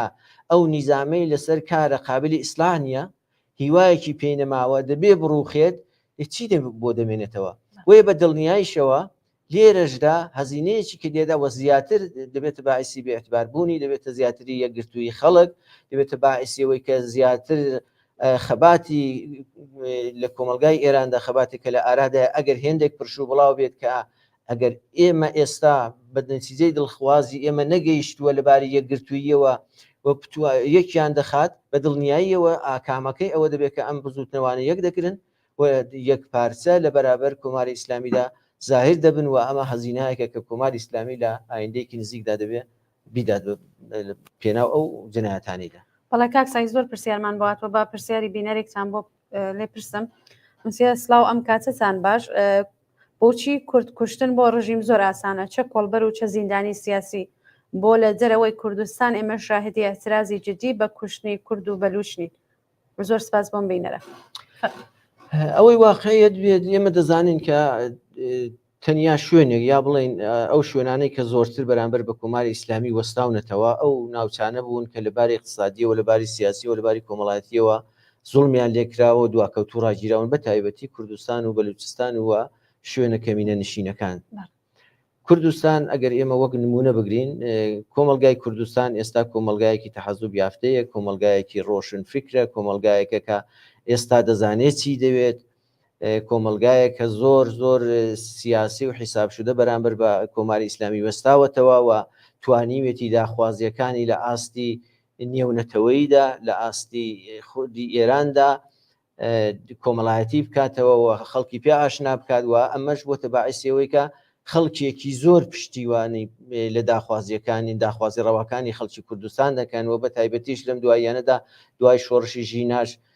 داخوازی بەلوچەکان ئەو زوڵم و زۆری کە لە سەرنجەکە هەندێک ئاشکرا بووە هاتووەتە ڕووە هەموو ئەوانە بۆتە باعثیەوەی کە ئێستا لە ئاستی کۆمەڵایەتیدا زیاتر پشتیوانیان لێ دەکرێت ئەوەی کە پێی وایە لە کوردستانێکە کوشتار بکات ئەگەر لاوانی کورد ئەعدام بکات یا بەلوچ ئەعدام بکات هەزینەی بۆ ئەو کەمترە چون بەهانەی هەیە بڵەوانە بسم بەرامبەر بە دەسەڵاتەکەی وەستاونەتەوە ئەمانە هەموو بیانون بەڵام بیانوویەکی کە بە دەستیەوەیەتی وە دەستی دەچێتە ینی بە شێوەیەکی ئاسان بە بڕوای خۆی ئاسانترە کە خەڵکی مەدەمکە ئەو بەهانەیە کە ئەمانە بەرامبەر بێمە وەستاونەتەوە ئەمانە خەریکی خەباتی چەکدارین خەریکی ینی درۆ دەلەسە و پەروەندە سازی مەسلەی ترۆرە مەسلەی ئەنی زۆر سناریۆ سازی دەکات بۆ ئەوەی کە ڕەوایەتی بدات بەم کارەی لە حاڵێکدا کێمە دەزانین ئەم بزوتنەوانی کە لە کوردستان لە ئارادایە لە بەلوچستان لە ئارادایە لە خوزستان لە ئارادایەوە لە شوێنەکانی دیکە بزوتنەوە هایکی ڕەوان داخوازی ڕەوان هەیە داخوازی ئینسانیان مەسە خەڵکی کورد چی دەوێت بە غێرزەوەی کە ئازادی و دیموکراسی و بەرابەری و ناوچەکەی وەکو باقی ناوچەکانی ئێران پێشکەوێت کارخانەی تێدا بێت جوانەکانی بێکار نەمن خەڵکەکەی ئاوارەی شارەکانی ئێران نەبن سەفەر نەکەن بۆ دەرەوەی وڵات خەڵکەکەی منداڵان بیان بە برسێتی سەر نەنێنەوە یا جوانانی ناچار نەبن ڕوو بکەنە کاڵی کاری کۆڵبەری هەنی ئەم داخوازی خەڵکی کورد ئەساسدا جیالەوەی کە دەیەوێت وەکو شارۆمەندێکی دەرەجە یەک لە ئێراندا چاوی لێ بکرێت ناوچەکەی پێش بکەوێت بە زمانی خۆی بخوێنێت وەکو نەتەوەیەک یا لەخەرا وەکو کیانێکی اعترافی پێ بکرێت داخوازەکانی بەڕسمیت بناسێت چیکەی دەوێت و هەموو ئەوانش ئینسانین بەڵام دیارە لە ڕوانگەی کۆماری ئیسلامی و بە تەواوی ئەو هەموو ئەو دەسەڵاتانەی کە کوردستانیان بەسەردا دابش کراوە ئەوانە بە جودایی خواز و تەزیەتەڵە بوو بۆ بەهانانەوە ئیجازە بەخواان دەدەن کە ئەو ناوچانە سەرکوتکەن یعنی ئەوەی کە ئێمە دەڵێن هاسانترە دەست دەبات بۆ کوشتار لەم ناوچانە وەکو کوردستان و بەلوچستان بەهانەی کە ئەو دێن بە نظری من ئاسانتر نییە بە نظری من تا ئێستاش هەزینەی زۆری لە پێناودا داوە بەڵام دیارە ئەم بزوتنەوانە تا ئەو جێگایی کە ئێمە چاوەڕوانیمانەیە بە ئاکام نەگەشتون کە دڵنیام لە داهاتوودا بە ئاکام دەگەن و ئەم شۆڕشانە بەردەوامن و نەتیجەی بەرچاویشی ئەوەیە کە ئێمە شانازیەکەین بە کۆمەلگای کوردستانەوە کە کۆمەلگایەکی پێچکەوتووە لەباری فکریەوە کۆمەلگایەکی یەکسانی خواسترە بە نیسبەت شوێنەکانی دیکە چ لەباری یەکسانی ژن و پیاوەوە پاراستنی مافەکانی مرۆڤ ئاشنابوونی خەڵکەکەی بە مافەکانی مرۆڤ بە مافی ژنان بە مافی منداڵان بە مافی کرێکاران سەرهەڵدانی بزوتنەوەی جۆرا و جۆرە و بزوتنەوەی کرێکاری بزوتنەوەی ژنان و دیفاعکردن لەم بزوتنەوانە لە ئاستی کۆمەلگای کوردستاندا لەگەڵ ئەوەدا کە چینی کرێکاتی ڕێکخراوی تێدانە کارخانەی گەورەی تێدانە یا لاخەل مەجای ئەوە نەبووە کە بزوتنەوەی گەوری ژنانی تێدا بکەوێتە ڕێ بەڵام لە هەموو بزوتنەوەکانی لە ئاستی ئێراندا پێشەنگی بزوتنەوەکان بە نظری من تا ئێستاش زۆرتر خەڵکی کوردن چ ژن بوو بێت چ پیاوە چ لە ئاستی ئەحزابیشدا بوو بێت ئەحزابی کوردی پێشەنگون لە خەبات دەچی. بەڵێ زۆر سپاس هاوڕێساید میوانێکی ترمان لەسەر هێڵە بە ئەم پرسیارە لە ئێوە بکەین وەکو دوایین پرسیار و دواتر ماڵاوایی یەکەین لێەوە ئەو بینەرە ئەو میوانش دێرینە سەر هێڵەکەمان. کاک سعید ئەرکی خەڵک بەرامبەر بەم جنایەتەی کۆماری ئیسلامی و هەروەها بەرامبەر بە بنەماڵی ئەم گیان بەخکروانە چییە؟ مەسلەکە ئەوەیە ئەرکی خەڵگانی ئەرکی هەموو لایەکمانە کە ئەوە بە تایبەتیش ئێستا کە بزوتنەوە جۆرا و جۆرە کۆمەڵایەتیەکان و هەڵسوراوانی کۆمەلگای مەدەنی کە ڕۆژی سێشەممەیان بانگەواز کردو بۆەوەی کە مانگرتنێکی گشتی و سەرتاسەری و یەکدەست لە ئاستی کوردستاندا بەڕێوە بچێت و ئەحزابیش وە بە تایبەتیش کۆمەڵە هاتوۆتە پشت ئەم بانگەوازەوە ئەویش داوای لە خەڵک کردووە کە گەرم و گوڕی بێن بە پێشوازی ئەم بانگەوازەوە بەشداری بکەن لەم مانگرتنەدا. ئێمە چاوەڕوانیمان لە خەڵک ئەوەیە کە بە یەک پارچە بێن بە دەنگ ئەم بانگەوازەوە ڕۆژی سێشەممە لەگەڵ ئەوەی کە دوکانەکان ناکرێتەوە چاوەڕوانیوانەوەی ئیدارەکان نەکرێتەوە مەدرسەکان نەکرێتەوە و کۆمەلگای یەکپارچە دابخرێت بۆ ئەوەی کە ئێمە پەیامێکی یەکگرتوانە بدەین بەگوێی ڕژیمدا هەروەکو ماگرتنەکانی پێشوو کە نەتیجەیان بووە ئاکامیان بووە بەڵام هەروەک پێشتریش میوانی بەڕێستان ئاماژەی پێکرد ڕژیم هەڕەشە دەکات ئەگە کەسە دوکانەکەی داخواست بحینێت دوکانەکەی پولم کا کێشەی بۆ دروستکە ئەگەر کارمەندێک نەچێتەوە سەرکار بیگرە بەڵام ئەگەر وەختێک حرەکەتێک بە ملیوێنی دەکرێت یعنی گرنگی مانگرتن لێرەدا خۆیمە مەسەر ڕەنگە تۆ بڵێ هاتنە خیابان تەزاهوراتکردن یا بە شێوەیەکی دیکە ئێعتراز دەربڕین ڕەنگە ئەمە زۆر بەرچاوتر بەڵام مانگرتنەکە هەزینەی کەمترە ینی هەزینەی گیانی کەمترە بۆ ئەو کەسانی کە دەیانەوێت ئێعتراز دەربڕن و لە عینی حاڵشدا یەکپارچەترە مەجای ئەوە هەیە کە تەواوی چین و توێژەکانی کۆمەلگا لەم دەربڕینی ئێعترازەدا بەشداری بکەن کە مانگرتنێکی گشتیەوە ئێمە چاوەڕوانیمانەکە ڕۆژی سێشەممە شاهیدی بەڕێوەچوونی ئەم مانگرتنە گشتیا و ئەم دەربڕینی ئێعترازە یەکپارچەیە لە ئاستی کوردستاندا بێت. بەڵێ زۆر سپاس هاوڕێ سعید بۆ ئامادەبوونتان. سپاس بۆ ئێوەش و سپاس بۆ بینەرانی تلڤیزیۆنی زۆر کۆمەڵ. سپاس. جارێکی تر سپاس بۆ هاوڕێ سعید یامانی ئەندامی کمیتەی ناوەندی کۆمەڵە کە لەم بەرنامە ڕاستەوخوا بەشدار بوو. بینەرانی خۆشەویست دوای ناوبڕێک دەگەڕێمە وڵاتان و میوانی بەرنامەکەمان پێچانی معرفیەکەی فەرمونون. بانگەوازی کۆمەڵە بۆ پشتیوانی لە مانگرتنی گشتی لە کوردستان. جەماوەری تێکۆشەر نیوە شەوی ڕابردوو 4 لاوی زیندانی سیاسی محسن مەزلوم، محەممەد ناسراو بە هەژیر فەرامەرزی، وەفا ئازەربار و پێژمان فاتحی کە لە دادگایەکی بە نەهێنی و نائادڵانە سزای ئێعدامیان بەسەردا سەپێنرا بوو. دوای چەند مانگ ڕاگرتن لە ژێر پەتی سێدارەدا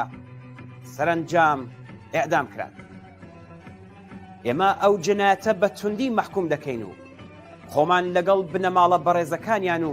هاوڕێیانیان بە هاوخەم دەزانین. ڕێکخراوە مەدەنیەکان و هەڵسوراوانی مافی مرۆڤ لە کوردستان بۆ دەربڕینی ناڕەزایەتی بەرامبەر بەو جینایەتە بانگەوازی مانگرتنی گشتیان کردووە بۆ ڕۆژی سێشەممە 10 مانگی ڕێبەندان. ئێمە پشتیوانی لەو بانگەوازە دەکەین و داوا دەکەین لە سەرجەم خەڵکی تێکۆشەری کوردستان، کرێکاران، معەلیمان، ژنان، لاوان، خوێندکاران، کاسبکاران، بازاڕیان و کارمەندان کە بەم مانگرتن و ناڕەزایەتیانەوە پەیوەست بن. با ڕۆژی سێشەممە 10 مانگی ڕێبەندان بکەینە شانۆی هاوپشتی و یەکێتی بەکردەوە لە بەرامبەر یەکێک لە هارترین و وەحشیترین حکوومەتەکانی سەردەم. با ئەو ڕۆژەش بکەینە یەکێک لە ڕۆژانی خەباتێکی بەردەوام و نەپساوە لە پێناو ئازادی زیندانیانی سیاسی و ڕزگارکردنی گیانی ئازیزانمان لە ژێر تیغی جەلادانی دەسەڵاتدار. ڕژیمی کۆماری ئیسلامی جارێکی تر وەک هەمیشە بە دامەزراندنی پەتی سێدارە هاتووەتە شەڕی جەماوەری خەڵکی کوردستان و ئێران بە پەتی سێدارەوە هاتووەتەوە تا هیوا بە ڕزگاربوون لەدار بدات. هاتووەتەوە تا بە کوشتنی لاوانی تینووی ئازادی خۆی لەسرە و لێژی و هەڵدێری نەمان ڕزگار بکات. بەڵام کێ هەیە نەزانێ ئێعدام و سەرکۆت نەک نیشانەی بەهێزی بەڵکو لە ڕووی داماوی و سەر لێ شێواویەوە پەنای بۆ دەبرێت.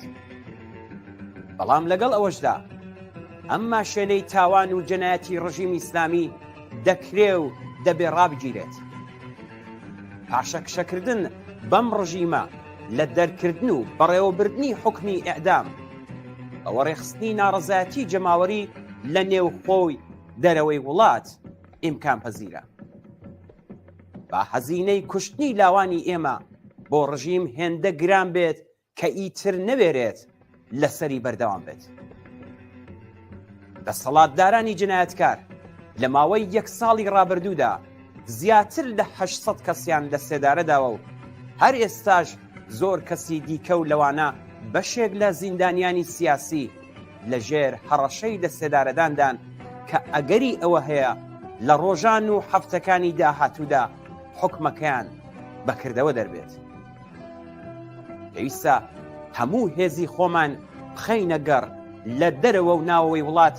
چالاکانە ئاکسیۆن و کۆڕ و کۆبوونەوەی ناڕەزایەتی کاریگەر بەڕێوە بین و هەزینەی هەر کردەیەکی لە سێدارەدان بۆ دەسەڵاتداران بەڕادەیەک ببینە سەرەوە کە ماشێنی ئێعدامی جنایەتکارانی دەسەڵاتدار لە کار بخین. زۆربەی هەرە زۆری کۆمەڵگان نەفرەتیان لە حکوومەتە و ئامادەی ئەویان هەیە کە حەڕەکەتێکی بەرینی ناڕەزایەتی لە دژی حکوومەت و ئێعدام و سیاسەتە سەرکوتگەرەکانی شکڵ پێ بدەن. با نیشانی بدەین کە توانایی ئەوەمان هەیە تاوانکاران ناچار بە پاشەکشە بکەین. هەر ئاستێک لە بەرەو پێشچوونی ئێمە لەم بوارەدا دەتوانێت ڕۆڵێکی کاریگەری هەبێت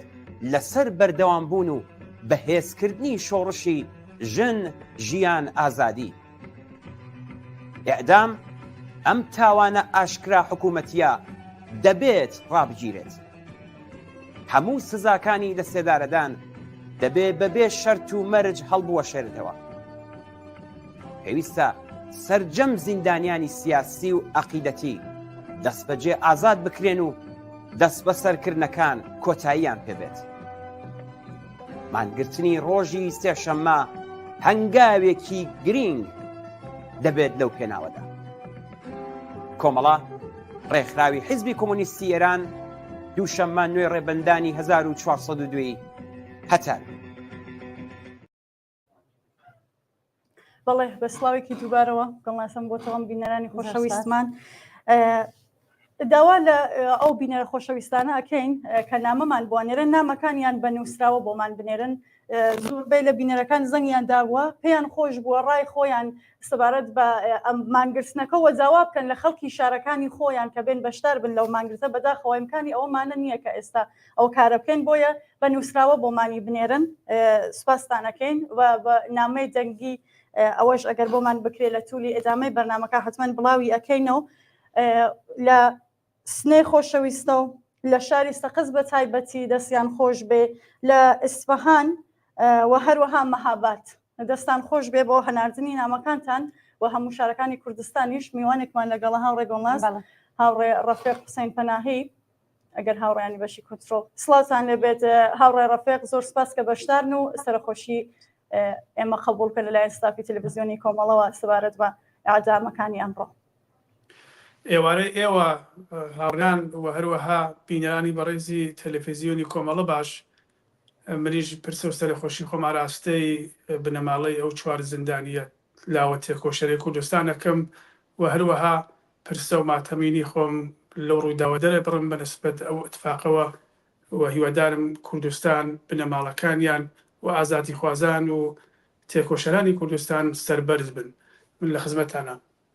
زۆر سپاس هاوڕێ ڕەفیق پرسیارەکان بەوە دەست پێکەم کە ڕاتان سەبارەت بەم جنایەتەی ئەمڕۆی کۆماری ئیسلامی چییە؟ مەبەستم ئادامەکانی ئەمڕۆ ئەو چوار لاوە شۆڕژگەرە. بێگومان ئەو ئازیزانە نە یەکەم جارن کە ئێمە یەکەم جاری لاوانی کوردستانە کە لە سێدارە دەدرێن نە پێویستم وایە کۆتایی بێت. بەداخەوە لە ڕابردووی ژاو لە ساڵانی لە حیاتی کۆماری ئیسلامیە ئەعدام کوشتن و بەرحاڵگرتن ئەبزارهایەک بوون کەرەستەهایەک بوون بەدەست کۆماری ئیسلامیەوە و هەمیشە لە دژی دژبەرانی خۆی و بە تایبەتی لە دژی چالاکوانانی سیاسی کوردستان بەکاری هێناوە. بەنسبەت ئەعدامکردنی ئەو چوار تێکۆشەرەوە حقیقەتی ئەوەیە کە کۆماری ئیسلامی ممکنە بەنسبەت خۆیەوە ووا بنوێنێت کە ئەمە ئەقتداری خۆی بۆ جۆرەی کە خۆی باسیەکان بنوێنێت بەڵام بە پێچەوانە ئەوە ئەوجی لاوازی کۆماری ئیسلامی دەرەخە با تەوەجوبەوەی کە کۆماری ئیسلامی لە ژێر زەخت و فشارێکی اقتصادیە سیاسیە و بەرحاڵ دەبینین کە فشارهایەکی نێونەتەوەیی منتەقەیی با تەوەجو بە دەستێوەردانەکانی لە وڵاتانی دەوروبەر و ئەو جۆرەی کە هەڵەگەڕێتەوە بوو ناوخۆی خۆشی و بە تایبەتی بۆ کوردستانیش دەزانین کە شۆڕشی ژنژیانی ئازادی شۆڕشێکی مەزن و کەموێنە بووە لە مێژووی لانی کەم سەد ساڵی ڕابردوودا و بە تایبەتی ئێستا دەبینین کە شۆڕشەکە بە جۆرێک کز بووەتەوە شەقامەکانی ڕۆژهەڵات چۆڵ کراون تا ڕادەیەک کە ئەوەش هۆکاری خۆی هەیە هۆکارەکەی لە ڕوانگەی منەوە هەڵ ناگەڕێتەوە بۆ سەر کوتی کۆماری ئیسلامی کە بەشێکێتی بەڵام بەشێکی خەڵکی کوردستان نیانویست زیاتر لەوە هەزینە بدەن و بەرحاڵ کەڵکیان وەرگرت بۆ ئەوەی کە ئیدامەی خۆیان بە مۆدلی خۆی و بە شکلی تر مبارزاتی خۆیان بۆ ئاماجەکانی خۆیان ببەنە بەرەوە. کۆماری ئیسلامی هاتە سۆراغی ڕۆڵەکانی کوردستانە و پێشووتر لە شارەکانی ئێرانیش ئەعدامی کردبوو و بە تایبەتی هەر لە گەرماوگەرمی شۆڕشی ژنژیان ئازادیژە دەستی برد بۆ کەسانێکی ئازادی خواز یا معتەرەزینی کە گیرا بوون ئەعدامی کرد بەڵام لەو گەرما و گەرمە نەیەویست بێتە سۆراغی کوردستانەوە. ئێستا لەم حاڵەتە کە کوردستان تۆزێک شۆڕشەکە دامرکاوە بەرحاڵ ئەمە بە فرسەتێک کەزانێ بە هەلێک کەزانێ بە مەبەستی چاوتێر سندکردن بە مەبەستی تۆقاندن و بە مەبەستی تۆڵە سندنەوە هاتوۆستە سۆراغی کوردستانەوە بەداخەوە ئەو چوار ئازیزە ئەم دوێشە و بەرەبەیانی دوێنێشە و لە سێدارە دران. بەڵام وەک باسم کرد کۆماری ئیسلامی و خەڵکی کوردستان پاشەکشە ناکەن لە مافوو داخوازەکانی خۆیان و کۆماری ئیسلامیش بەو ئامانجەی کە بە خەیاڵی خۆی وەهمێکە لە زیهنی خۆیایە بێگومان ناگات. بەڵێ زۆر سپاس کاک ڕەفیق، جارێکی تر لەلایەن منیشەوە سڵاوتان لێبێت و بەخێر بێن. لێرەدا پەیامێکی بینەرێکمان دەخوێنمەوە. کاک ئازاد لە سنەوە ئەسلااو و ڕێزم هەیە بۆ ئێوە و بۆ بینەرانی کاناڵی کۆمەڵە. من ئازاد لە سنەوە سەرەتا پرسە و سەرخۆشی خۆم ئاراستەی بنەماڵی ئەو چوار بەڕێزەکەم کە ئەمڕۆ سۆح کەوتنە بەر پەلاماری دەڕەندانەی کۆماری ئیسلامی یاد بەرز و بەڕێز بێت. داواکەم لە خەڵکی شاری سنە و تەواوی کوردستان بەداخستنی دوکانەکانیان بێنە ڕێزی مانگرتنی گشتیەوە. سپاس بۆ ئێوە، مەرگ و نەمان بۆ کۆماری پەتو سێدارە. هەروەها بینەرێکی ترمان پەیامێکی ناردووە، ئەم بینەرە نووسیە هەڵمەت لەبانەوە. سلااو هاوڕێیان، دەستان خۆش بێ بۆ ڕاگەیاندنی مانگرتن لە کوردستان و ئێران. سەرخۆشی خۆمان لە هەموو خەڵکی کوردستان و تەواوی ئازادی خوازانەکەی. پەتی سێدارە ناتوانێت بەر بە شۆڕش بگرێ و ئێمە وەکو هەڵسوڕەوانی کۆمەڵە و حزبی کۆمونیستی ئێران بە شانازیەوە بەشداری لە مانگرتنەکەین و بەراخانی پێشووی کۆمەڵە و حزبی کۆمونیست بژی کۆمەڵە و حزبی کۆمونیستی ئێران ژن ژیان ئازادی هەڵمەت لەبانەوە. سپاس بۆم بینەرە خۆشەویستە. بەڵێ زۆر سپاس بۆ بینەرە خۆشەویستەمان و سپاس بۆ تۆ گۆڵ نازگان. هاوڕێ ڕەفیق، دێمەوە لای ئێوە دوایین زانیاریەکان هەروەکو ئاگادار بن، دوایین زانیاریەکان لەسەر ڕەوشی بنەماڵی ئەو چوار لاوە ئاعدامکراوەی ئەمڕۆشی ئایا تەرمەکان تەحوێڵی خانەوادەکان ئەدرێنەوە؟ تا ئەو ڕادەیە کە من خەبەرە زەختێکی زۆریان لەسرە بنەماڵەکانی تەلەفۆنەکانیان لێ مەحدود کردوونەتەوە، نان هێشتۆ کە پرسە و ماتەمینی دابنن. بە تایبەتی هەر ئەم ئێوارەیە لە ئاوایی ئەڵک لە ناوچەی کامیاران کە شوێنی ژیانی کردو و پژمانی فاتحیە بنەماڵەکانیان بان کردوون، هەڕەشیان لێ کردوون کە نابێ بە هیچ شێوەیەک پرسە و سەرخۆشی دابنن. و هەروەها ئەو هەواڵەی کە من بیستومە لە شاری دێولان بۆ هەژیر یا محەممەدیمان شێوە وایان کردوون بنەماڵەکانیان بان کردوون، خۆشک و براکانیان بان کردوون و هەڕەشیان لێ کردوون کە ئەگەر تەجەمعاتێک دروست بکەن یا ئەگەر پرسە و ماتەمینێک دروست بکەن بێگومان بەرحاڵ ئاسی بە منداڵەکان. ئەو جێگایش کە ئەمە بۆ خۆی پرسیاری کیژە، بە تایبەتی بنەماڵەکان کە ڕۆژ نەتاران و دوا دیدار و چاوپێکەوتنیان لەگەڵ کوڕەکانیان ئەنجامدا ئیتر گەڕانەوە و شەوی دواترەکەشی ئیتر ئەوان لە کوردستان بوون. ئەو وەکیڵانەیش کە پێشووتر لەسەر پەروەندەکانیان کاریان کردووە لە هەوڵان بۆ ئەوەی کە پەیگیری ئەمە بزانن کۆماری ئیسلامی ئایا جەنازەکان تەحویڵ ئەداتەوە یا نایداتەوە، کە بە بڕوای من بە لە بەرچاوگرتنی ئەزمموی ڕابامی و زۆرێک لە تێکۆشەران و مبارزینی پێشوو کە لە سێدارە دراون کۆماری ئیسلامی پێناچێت جەنازەکانیان تەرمی ئەو ئازیزانە تەحویڵی بنەماڵەکان بداتەوە، کە ئەوەش هۆکارەکەی هەر ترسە لەبەر ئەوەی کە ئەو چوار لاوان لە سێدارە دراون کە ئەوانە هەمووی جێگای بەحس و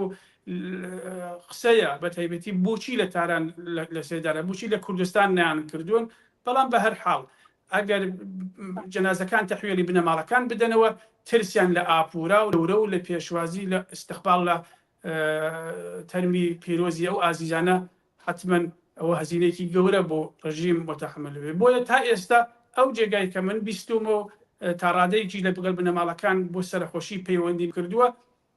ئەوان لەژێر زەخت و فشارێکی زۆران بە تایبەتی کچ و کوڕی جوانیان هەیە، کچ و کوڕەکانیان باوکە دایکەکانیان هەڕەشیان لێ کردوون کە ئەگەر بە قسەمان نەکەن یا ئەگەر خلافی ئەو قانونانێک کە ئێمە بۆتاندانین بجۆڵنەوە هەرانتان یا بەسەڵەن کچەکانتان کە دەرسە خوێنن منداڵەکانتان کە دەرسە خوێن یا کارێکیان هەیە ئێمە ئاسیبیان پێگەین. لەلایەن ئیتلاعاتی کامیارانەوە بە تایبەتی هەڕەشە کراوە لە بنەماڵی پژمانی فاتحی و پیان ئیبلاغ کردوون کە حەقتان نییە ئێوە پردن. بەڵام لە ئێن حاڵە خەڵکی کوردستان لە دوێنێشەوە بە پەیتا خەڵکی لە شارەکانەوە لە دەوروبەر لە خزم و کەس و خۆیان و بە تایبەتی لە خۆشمان بە لەحازی کۆمەڵایەتی و لە ڕووی سیاسی لە کوردستان دەناسین کە بۆ بابەتی ئاوا چەندە بەخەمەوەن، بۆیە بەردەوام خەڵک سەردانی بنەماڵەکانیان کردوون و ترسی ڕژیمی گویان نەداوە بەو هەڕەشانی ڕژیم سەردانیان کردوون دڵنەوایی بنەوە. بە هەر حاڵ ڕۆشتون بە پێشوازیانە وەختی بنەماڵەکان لە تاران کە هاتنەوە ئەو دیارە بۆ باقی بنەماڵەکان بەگشتی من خەوەرم نییە، بەڵام ئەو جێگای کە بە کامیاران ئەگەڕێتەوە ئاوایی ئەڵک کە ئاواییکی گەڵ کامیێران هەموو خەڵکەکە ڕۆشتونە سەر جادەکە و پێشوازیان لە بنەماڵەکەی کرد لە دایکی لە ئەفسانە خانم دایکی گیان بەخت کرد و پژمان کرد و لە ئامێزیان کرد و دڵنەوەیان داوە بە هەر حاڵ لە دێگولان هەژیر کە هاتوەتەوە بە هەمان شێوە چوونە استەقباڵی و پێشوازیان لێ کردو و دڵنیاشم بۆ ئەو دوو ئازیزەکەی تریش لە شاری بۆکان و مەهاباتیش بە هەمان شێوە بۆ ڕەنگە معلوماتەکان بە من نەگەیشت بێ چۆن معلومات ئەو دوو بنەماڵە هەیە لە حاڵی حازرە. بەڵێ زۆر سپاس هاوڕێ گوڵناس ئەگەر پەیامێکیان هەناردوو بۆی فەرمونون. بەڵێ هەدیە لە شاری جوانڕەوە سلااو ڕێز بۆ ئێوە و تەواوی بینەرانی خۆشەویستی تەلەڤیزیۆنی کۆمەڵە. من وەکو لاوێکی خەڵکی جوانڕۆ بە تەواوەتی ئەم کردەوەی کۆماری ئیسلامی محکوومەکەم و داوا لە خەڵکی ئەو وتویەتی بە شەرەفی جوانڕۆەکەین بەرەو پیریان مانگرتنە بچن بە مانگرتنمان بە کۆماری پەت و سێدارە بسەلمێن کە ئێمە چیتر ئێوەمان ناوێت و بە مانگرتنی خۆمان بە هاوخەمی بنەماڵی ئەو چوار ڕۆڵە قارەمانە بزانین. زۆر سپاس بۆ ئەم بینەرە خۆشەویستە لە شاری جوانڕەوە. هاوڕێ گوڵناس لە شاری سەقزیشەوە پەیاممان بۆ هاتووە ئەدیب لە شاری سەقزەوە پرسە و سەرخۆشی خۆم ئاراستە بنەماڵی ئەو چوار ڕۆڵەکەم و بە شدەت ئەو کردەوە ژنایەتکارانەی کۆماری سێجارە محکوومەکەین و داوا لە خەڵکی شاری سەقزەکەم وەکو مانگرتنەکانی پێش و پێشوازی مانگرتنەکە بکەن بە مانگرتنی گشتی بە کۆماری ژنایەتکاری سێدارە بسەلمێنن کە چیتر ئێوەمان ناوێ. زۆر سپاس بۆ بینەرانمان هاوڕێ گوڵناس و بینەوە لای کاک ڕەفیق پرسیارێک هاتووە بۆمان لە شاری سەقزەوە دووبارە ئەم شێوازە لە خەبات واتە مانگرتن چۆن دەتوانێت تەئەسیری هەبێت لەسەر خەبات دژی کۆماری ئیسلامی لە شاری سەقزەوە. هاوڕێ ڕەفیق ئەم پرسیارە کراوە فەرموو. پێم خۆشە تێبینیکی سەر مانگرتن من بۆ خۆم چەند شەو پێشی زۆرم هەوڵدا کە دەنگی بەش بە حاڵی خۆم وەکو تاکێک دەنگم بگات بە زۆر شوێن و بە تایبەتی بە حزبەکانی ڕۆژهەڵات کە ئێمە بریا پێش گیان بەختکردن لەدانی ئەو ئازیزانە بانگەوازی مانگرتنمان بکردات پێم وایە ئەوە زۆر بەرحاڵ کاریگەرتر بوو. بەڵام بە هەر حاڵ مانگرتن لە کوردستان چەکێکی بەهێزی سیاسیە بەدەست خەڵکەوە، چەکێکی کە ناسراوە لە خەبات و لە پێناسی خەباتی مەدەنی لە دنیا. کوردستانیش بە تایبەتی لە حاڵی حازرە بە لە بەرچاوگرتنی بارودۆخی ئەمنیەتی و بەرحاڵ زەریفیەت و توانایەکانی خۆی هەر ئەوەندەی دژکردەوەیەک نیشان بدا بەنسبەت ئەم ڕووداوەوە. ئەم ڕووداوە کە لە دوێنێشەوە ئەم اتفاقەکە ڕوویداوە بۆ خۆمان هەمومان شاهێدین سەر تاسەری تۆڕە کۆمەڵایەتیەکان و سەر تاسەری کەوە مەعنا ماتەمین بوون. بەرحاڵ خەڵکەکە پێیان ناخۆش بووە، هەر کەسێک هەستەکان لە دڵی ئەو کاری کردووە ئەم اتفاقە. بۆیە ئەم ڕقوکین و نفرەتە بەرامبەر بە کۆماری ئیسلامی دەبوو لە شوێنێکە درێتەوە. باشترین گۆزینە و باشترین ئەبزار بۆ دیتنەوەی ئەم تۆڕەیی خەڵکی کوردستان مانگرتنی سەرتاسەریە. بێگومان تەئسیری هەیە لە ڕابردوویشا بینیمانە کات لە کردنی شەهید فەرزادی کەمانگەر و هاوڕێیانی لە گیان بەختکردنی ڕامینی حسەن پەنایی و لوقمان و زانیار و زۆر سیاسیۆنی کوردستان کە لە سێدارە دران مانگرتنەکان مؤثر بوون تەئسیر گوزارەوە لەبەر ئەوەی کە چەکێکی پێشکەوتووە چەکێکی مۆدەرنە و دنیاش بە سەرنجەوە ئەیبینی و چاوی لێکات و ئەستان کوردستان یەکێک لە هەرە خاڵە بەهێزەکانی شۆڕشەکەی مانگرتنە. لە شۆڕمان بینی لە شۆڕشی ژنجیان ئازادی ژاوەمان بینیەوە. ئەگەر لەسەر تاسەری ئێران کە تا ئێستا من بەش بە حاڵی خۆم نەمبینیەوە لە یەک دوو جار لە شارە گەورەکان کرا، بەڵام ئێمە تەسەوری ئەوە بکەن کە ئەگەر شارێک وەکو تاران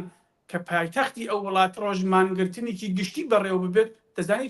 دەتوانێت تەئسیر بکە. ممکنە ئەو تیبینیە کە ئەو دۆستەی ئەوە پرسیاری کردەوە زۆر جاریش ئەو بەحسە دەبیستینەوە کە کوردستان بۆ خۆی لە ڕووی ئابووریەوە لاوازە کارگا و کارخانەهای گەورەیتیانی مانگرتن ئەساسەن لەسەر شاڕەگی ئەقتصادی ئێران هیچ لەتمەیەک وارد ناکەن. ممکن ئەوە بێت، بەڵام بە پێچەوانە مانگرتن بۆ خەڵکی کوردستان چەکێکی سیاسیە، چەکێکی مەدەنیە، ڕەتفعلێکی دشکرا، ڕەتفعلێکی ناخی ناخی کۆمەلگای کوردستانە بە دڵنیاییەوە تەسیریە بێت و من پێم وایە بەوەشەوە ناوەستێت دڵنیا بن خەڵکی کوردستان لە هەر شرایەتێکە بۆیان کراوە بینیومانە بە تایبەتی لە هیچ بۆنەیەکی کۆمەڵایەتی هیچ بۆنەیەکی مەرگوبیر و شتی ئاوا نەبووە کە خەڵکی کوردستان ئستفادەی لێ نەکەن و بە دژی ڕژیمیانە دەنەوە. ئێمە ڕووداوەکانی داهاتویش بە دڵنیاییەوە خەڵکی کوردستان ئەو جۆرێک کە ئیشیا و بێ بە کۆماری ئیسلامی دەدەنەوە کە جارێکی تر نەوێرێت ئاوا بە هاسانی دەست بۆ ڕۆڵەکانی کورد ببە. ئێمە لە حاڵی حازرا من پێم وایە خەڵکی کوردستان چەکێکە کەم هەزینە بەڵام چەکێکی زۆر کەم هەزینە لەبەر ئەوەی کە هەزینەکە بە کشتی دەکەوێتە سەر شاڵی کۆی کۆمەڵگای کوردستان کە هیوادارم مانگرتنەکە تەنها دوکان و بازار و داخستن نەبێت داخستنی دوکان و بازار هیوادارم مانگرتنەکە سەر تاسەری بێت ئەوە بەرحاڵ کارمەندی دەوڵەت معلمین بگرێتەوە کرێکاران بگرێتەوە هەموو چین و توێژێکی ئەو کۆمەلگا شرکەتی تیا بکەن کە من پێم وایە ئەگەر ئەمە سەر بگرێت کە هیوادارم و دڵنیاشم لەوەی کە بەیانی خەڵکی کوردستان بە لە بەرچاوگرتنی ئەز دڵنیام لەوەی کە خەڵکی کوردستان ئەم وەڵامە شیاوە بە کۆماری ئیسلامی دەدەنەوە و ئێمە ئەم اتفاقە بە دنیا دەسەلمێنین کە کۆمەڵگای کوردستان چەندە کۆمەلگایەکی مەدەنی و لە حاڵات چەندە کۆمەلگایەکی سیا ڕووداوی ئاوا ئەتوانێت کوردستان بە نیشانەی ڕانڕزایەتی لە سێداریدانی و ئازیزانە یەک پارچە دوکان و بازار و کۆی شارەکان خەڵوەتەکە.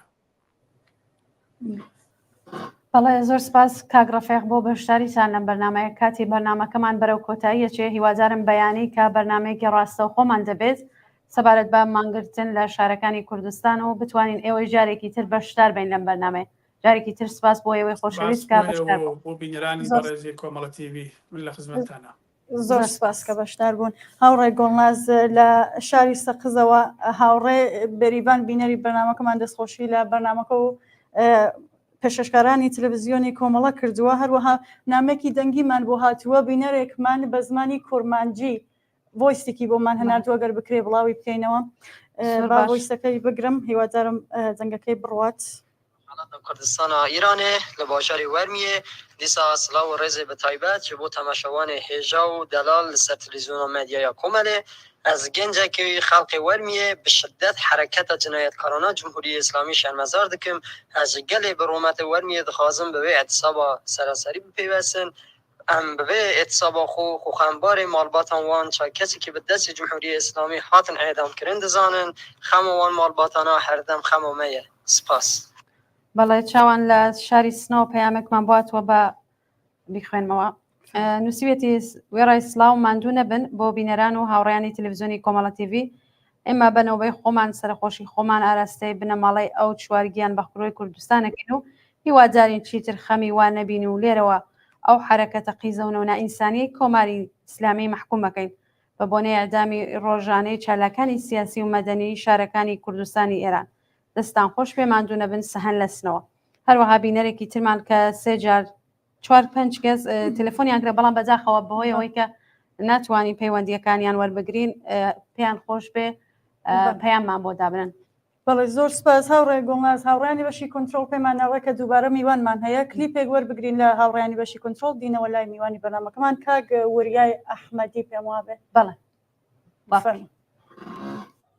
بانگەوازی کۆمەڵە بۆ پشتیوانی لە مانگرتنی گشتی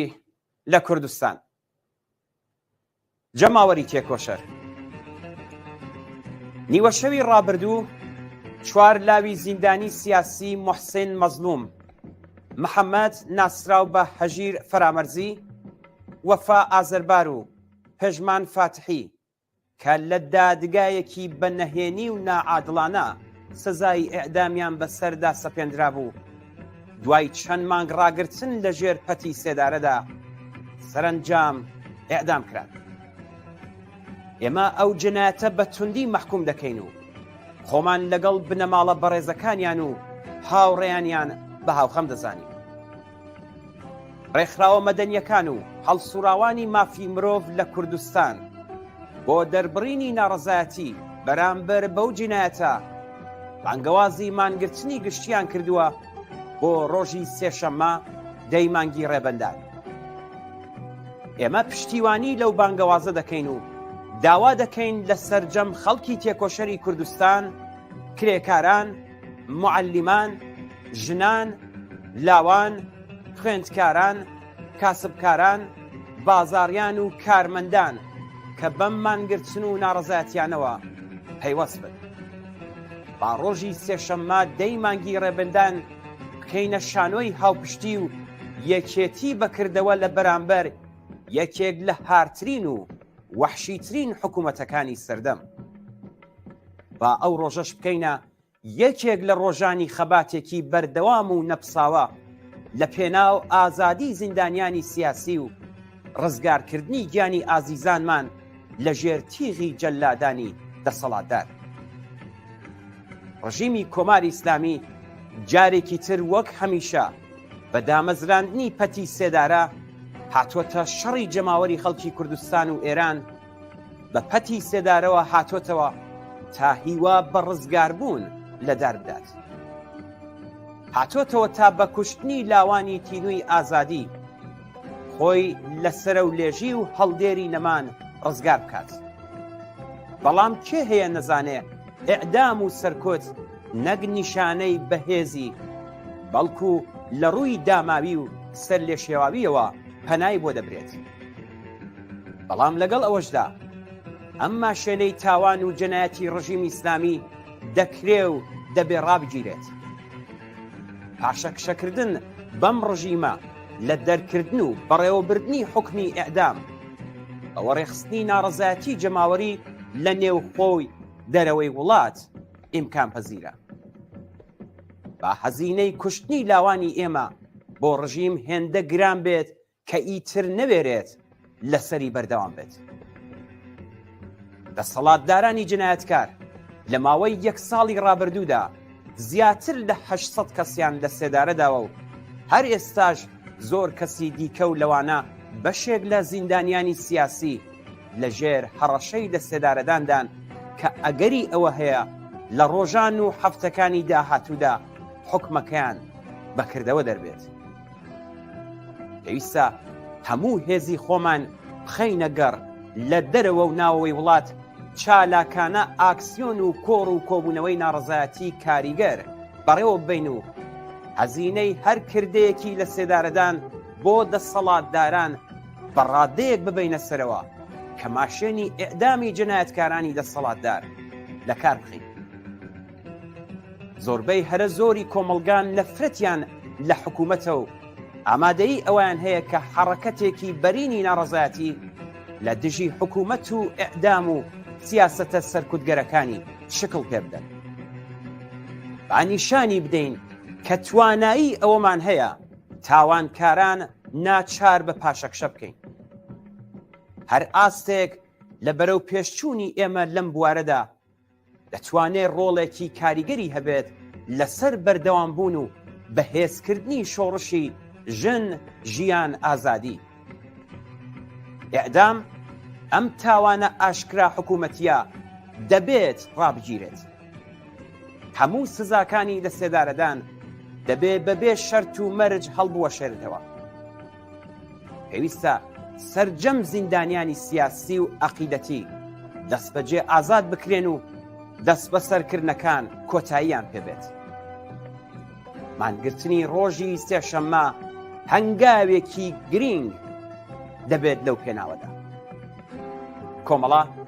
ڕێکخراوی حیزبی کۆمۆنیستی ئێران دووشەممە 9 ڕێبەندانی 1402 هەتار. بەڵێ بینەرانی خۆشەویست بە سڵاوێکی دووبارە لەم بەشە لە بەرنامەکەمان یەکێکی تر لە هاوڕێیانی کومیتەی ناوەندی هاوڕێوریە ئەحمەدی یا وریای ئارەنان ئەنجامی کومیتەی ناوەندیمان لەگەڵا. هاوڕێوریە ئەم کاتتان باش، زۆر بەخێر بێت. سڵاو ڕێزم هەیە بۆتان ماندوو نەبن لە خەم و پژارەی خانەوادەی ئەو عەزیزانە خۆم بە بەشدار دەزانم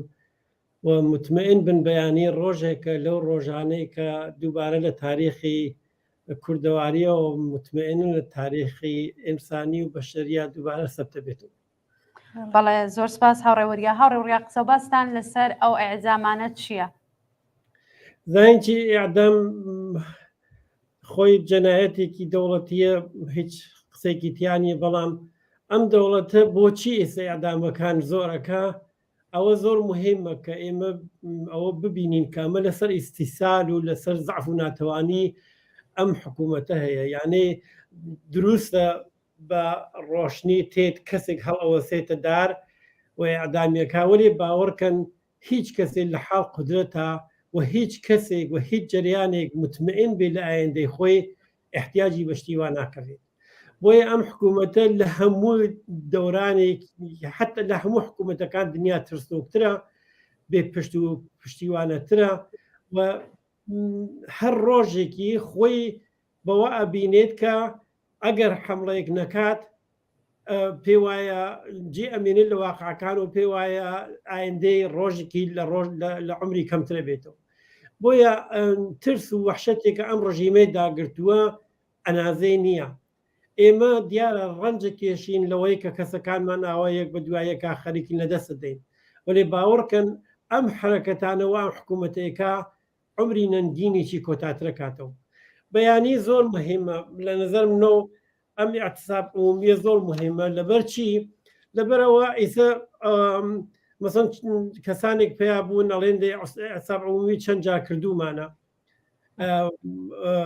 منێژم ئەو چەند جارەوە کراوە چێهرەی خەڵکی لە مقابل ڕژیمە و چۆن نیشان داوە ڕژیمی بردوێتە چ موقعیەتێک و خەڵکی بردوێتە چ موقعیەتێک بەیانی ئێمە دووبارە بە اعتصاب عمومی ئەتوانین نیشان بدەین کە ئێمە خەڵکێکی یەکگرتوین و لە مقابل دوشمنێکی تا دەندان مسلحە و ڕاوەستاوین و ڕاوەستاون یعنی وێستاننمان لە مقابل ئەم ڕژیمە و ترس و وەحشەتی خصوصی گیانیان ئێمە ئەتوانین بە اعتصاب عمومی خۆمان و داهاتیانی مناڵەکانمان ئومیدوارکەین کە ئەم حکوومەتە داهاتوویکی نییە ئێمە اعتصاب عمومی ئەتوانێت احساس قدرت بدا بە خەڵک اعتصاب عمومی هەمبەستگی ئێمە تەئمینەکات و قەتعیە کاتەوە زیاتریە کاتەوە نیرۆگەل دوشمن ئیزۆلا کاتەوە لە بهترین حاڵەت یان نیرۆگەل دوشمن خونسا بێتەوە یانێ هیچ ئیمکانێکیان بۆ ئەوەی کە حمڵەکەن بە مردم نییە خاصیت اعتصاب عمومی ئەوەیە خاصیت اعتصاب عمومی ئەوەیە کە ئەم تاوان بارانە واقعاً یعنی پاشەکشەکردن پیان تەحمیلەکە بۆیە ئەگەر حکوومەتێکی زلهێز تا دەندان مسلحا بجۆر لە مقابل خەڵکێکی زۆرەوە احساس بێ قدرەتی کە احساس ناتوانی کە احساس ئەوە بکە کە ناتوانانی هیچ حمڵێکیان پێکا ناتوانانی هیچ کارێکیان پێکا ئەوە شتێکە بەیانی ئێمە توانین بە نمایشە بینین ئەوان لەو لاوە چوار نەفەر لە ئێمە هەڵەواسن ئێمە لەم لاوە ملیۆنها ملیۆن مانەشەی ئاوا قەت ئەڵەم بکەین و لە مقاولیان و بێسینەوە ئەو بێ اعتصاب عمومیە کردێت بۆیە من ئێمە پێمان وانیە وە کۆمەڵە مەسەن تەنها اعتصاب عمومی ئەکرێت و هیچێتر ناکردێت بەڵام اعتصاب عمومی ئەو نەوعە ئاعترازەیە کە هەموو کەسێک توانێ بیکە بۆیە بەرفراواربوونی و خەڵکێکی زۆر کەتیا بەشدار ئەوەن هەرچی زۆرتر خەڵکیا بەشدار بن حکوومەت ترس و وەحشەتی زۆرترەکەوێتە دڵی بەوە پێمەوان نەبێت ئەم اعتصاب عمومی ئەسلحەیەکی کەمە وەلی لەسەر ڕای ئەوانەیە ئێمە هیچ وەختی مخالف هیچ نوع حرەکەتی تر نەبووین و خەڵک بە هەر شیوەیەک بۆیان نەکرێت لە هەر حاڵەتێکە ئاعترازێکی بەرفراوان بخەنە ڕێگا و لە مقابل ئەم ڕژیمە و وای پێ بکەن کە پاشەکشە بکات و نەتوانێت هەر ڕۆژێک ئاوا جوانەکانی مە بکێشێ بەدارا ئەوە شتێکە بەڕاستی ئێمە توانای ئەومانە هەیە وەکو خەڵکی کوردستان من ئومیدوارم بەیانی تەنها خەڵکی کوردستانیش نەبن خەڵکی شارەکانتر بێنە هانای کوردستان و ئەم جنبشە مطمئن بن لە کوردستان و دەستی پێکرێت لە کوردستانی چتەوە بێت ئەوە ئێمە ئاگاهیمان هەیە لەسەرەوەی کە بۆ دیارە کوردستانیش زۆرترین زەرەرەکانی خەریکە ینی تەحموڵی کات ناژم زەرەر ئەبینێت چونکو سەربەرزی کوردستان ئەو گەیشتووە بە حەدێکە بەحاڵ لە تاریخە ئەمێنێتەوە بۆیە ئێستا ئەم جنبشەی کە لە کوردستانە و دەستی پێکردە بۆ بەباعیس اتحاد هەموو ملیەتەکان دنیا بۆ بەباعیسەوەی کە لە هەموو گۆشە و کناری ئێرانەوە وەکو نمونە تماشای بکەن و نمونێ لێ بگرن و هەر کامێکیان لە هەر شارێک و گەرێکیان بێکاری بکەن لەبەر تواشاکەم زان لە کوردستان ئەو کارە چۆن کراوە و خارج لە کوردستانیش خارج لە ئێرانیش مطمئن من لە تەواو دنیای ڕۆ ئەخبارە پەخشەوە بووە لە زۆربەی کاناڵە دەوڵەتی و غێرە دەوڵەتیەکانە و مەتبوعات دنیا تەوەجوی کردووە بەمە ئتحادیە کرێکاریەکان حیزبە چەپەکان هەمویان لەمە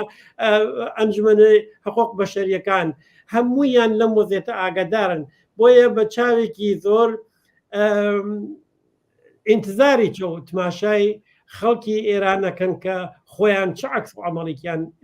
یانێ چ توانایی لە خۆیان نیشانەدەن نسبەت بەم جەنایەتەوە ئاکردین. بەڵێ هاوڕێ وەریا زۆر سپاس. ئەگەر پرسیارەکەم ماوا دەست پێ بکەم کە بپرسم کۆماری ئیسلامی لە چه هەلومەرجێکی کۆمەڵایەتی سیاسی ناوخۆیەوە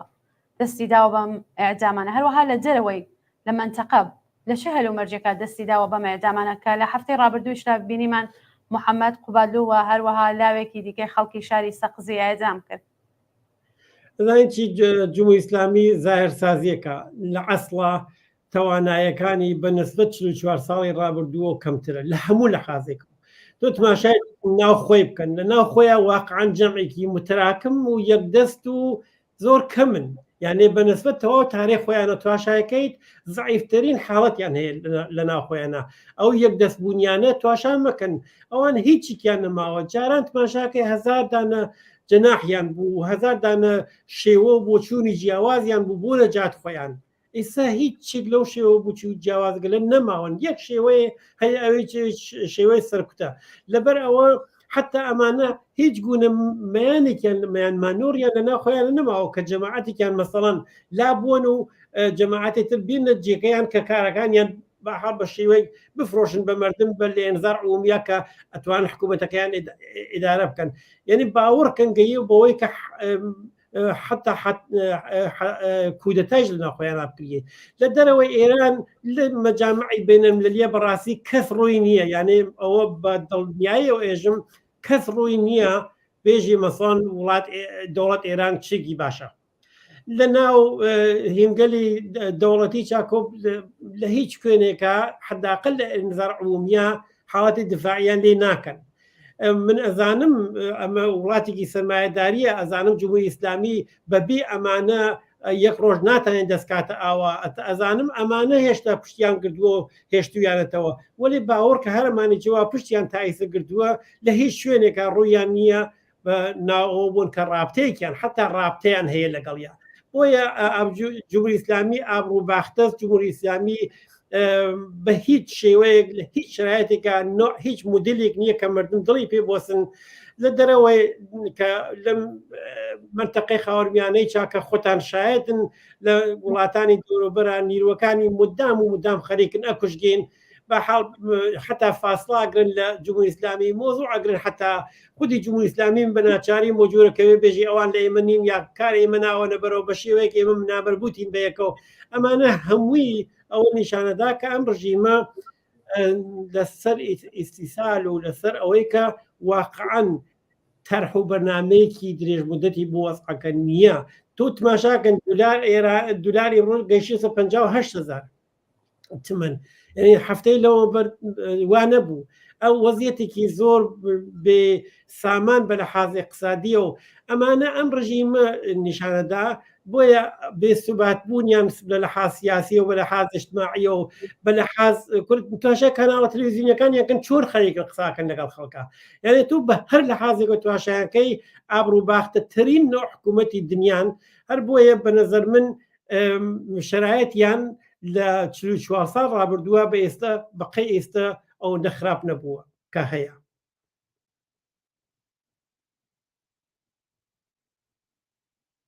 ببوورە نازانم دەنگم بیستن یا بەڵێ هاوڕێوەریا ئەوە مایکەکەمان کوژا بووەوە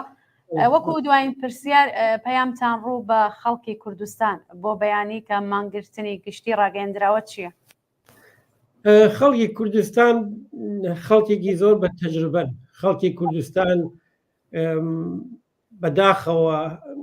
سەدان و شاید بێژم هەزاران جوانیان بەدەست خۆیان بردوێتە سەر قەبرەکان خەڵکی کوردستان لە زۆر شوێنە بەجێگەی زەماون یان لەسەر قەبرستانەکانیانەوە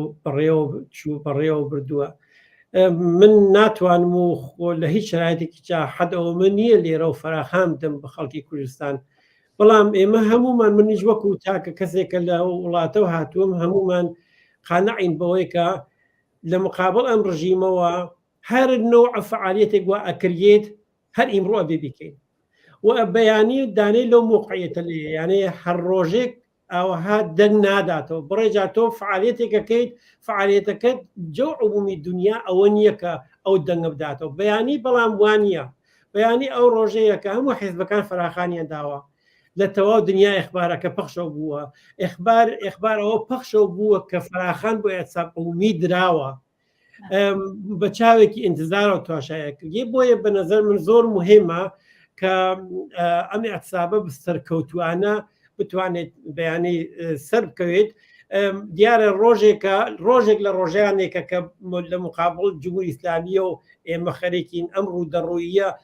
دوو بەیانی و سێ بەیانی و ڕۆژانی تریچ هەیە وەێ باوەڕکەن بەیانی فەرقەکەی ئەوەیە کە لەخەرە واقعیك ڕووداوە لە مقابل ئەم واقعەوە ئەبێ جۆرێک نیشان بدرێت کە ئەو تاوانانەوە ئەو تاوان بارگەلا هەروەکە و شتێک ئەو هاوڕێمانە پێشتروتی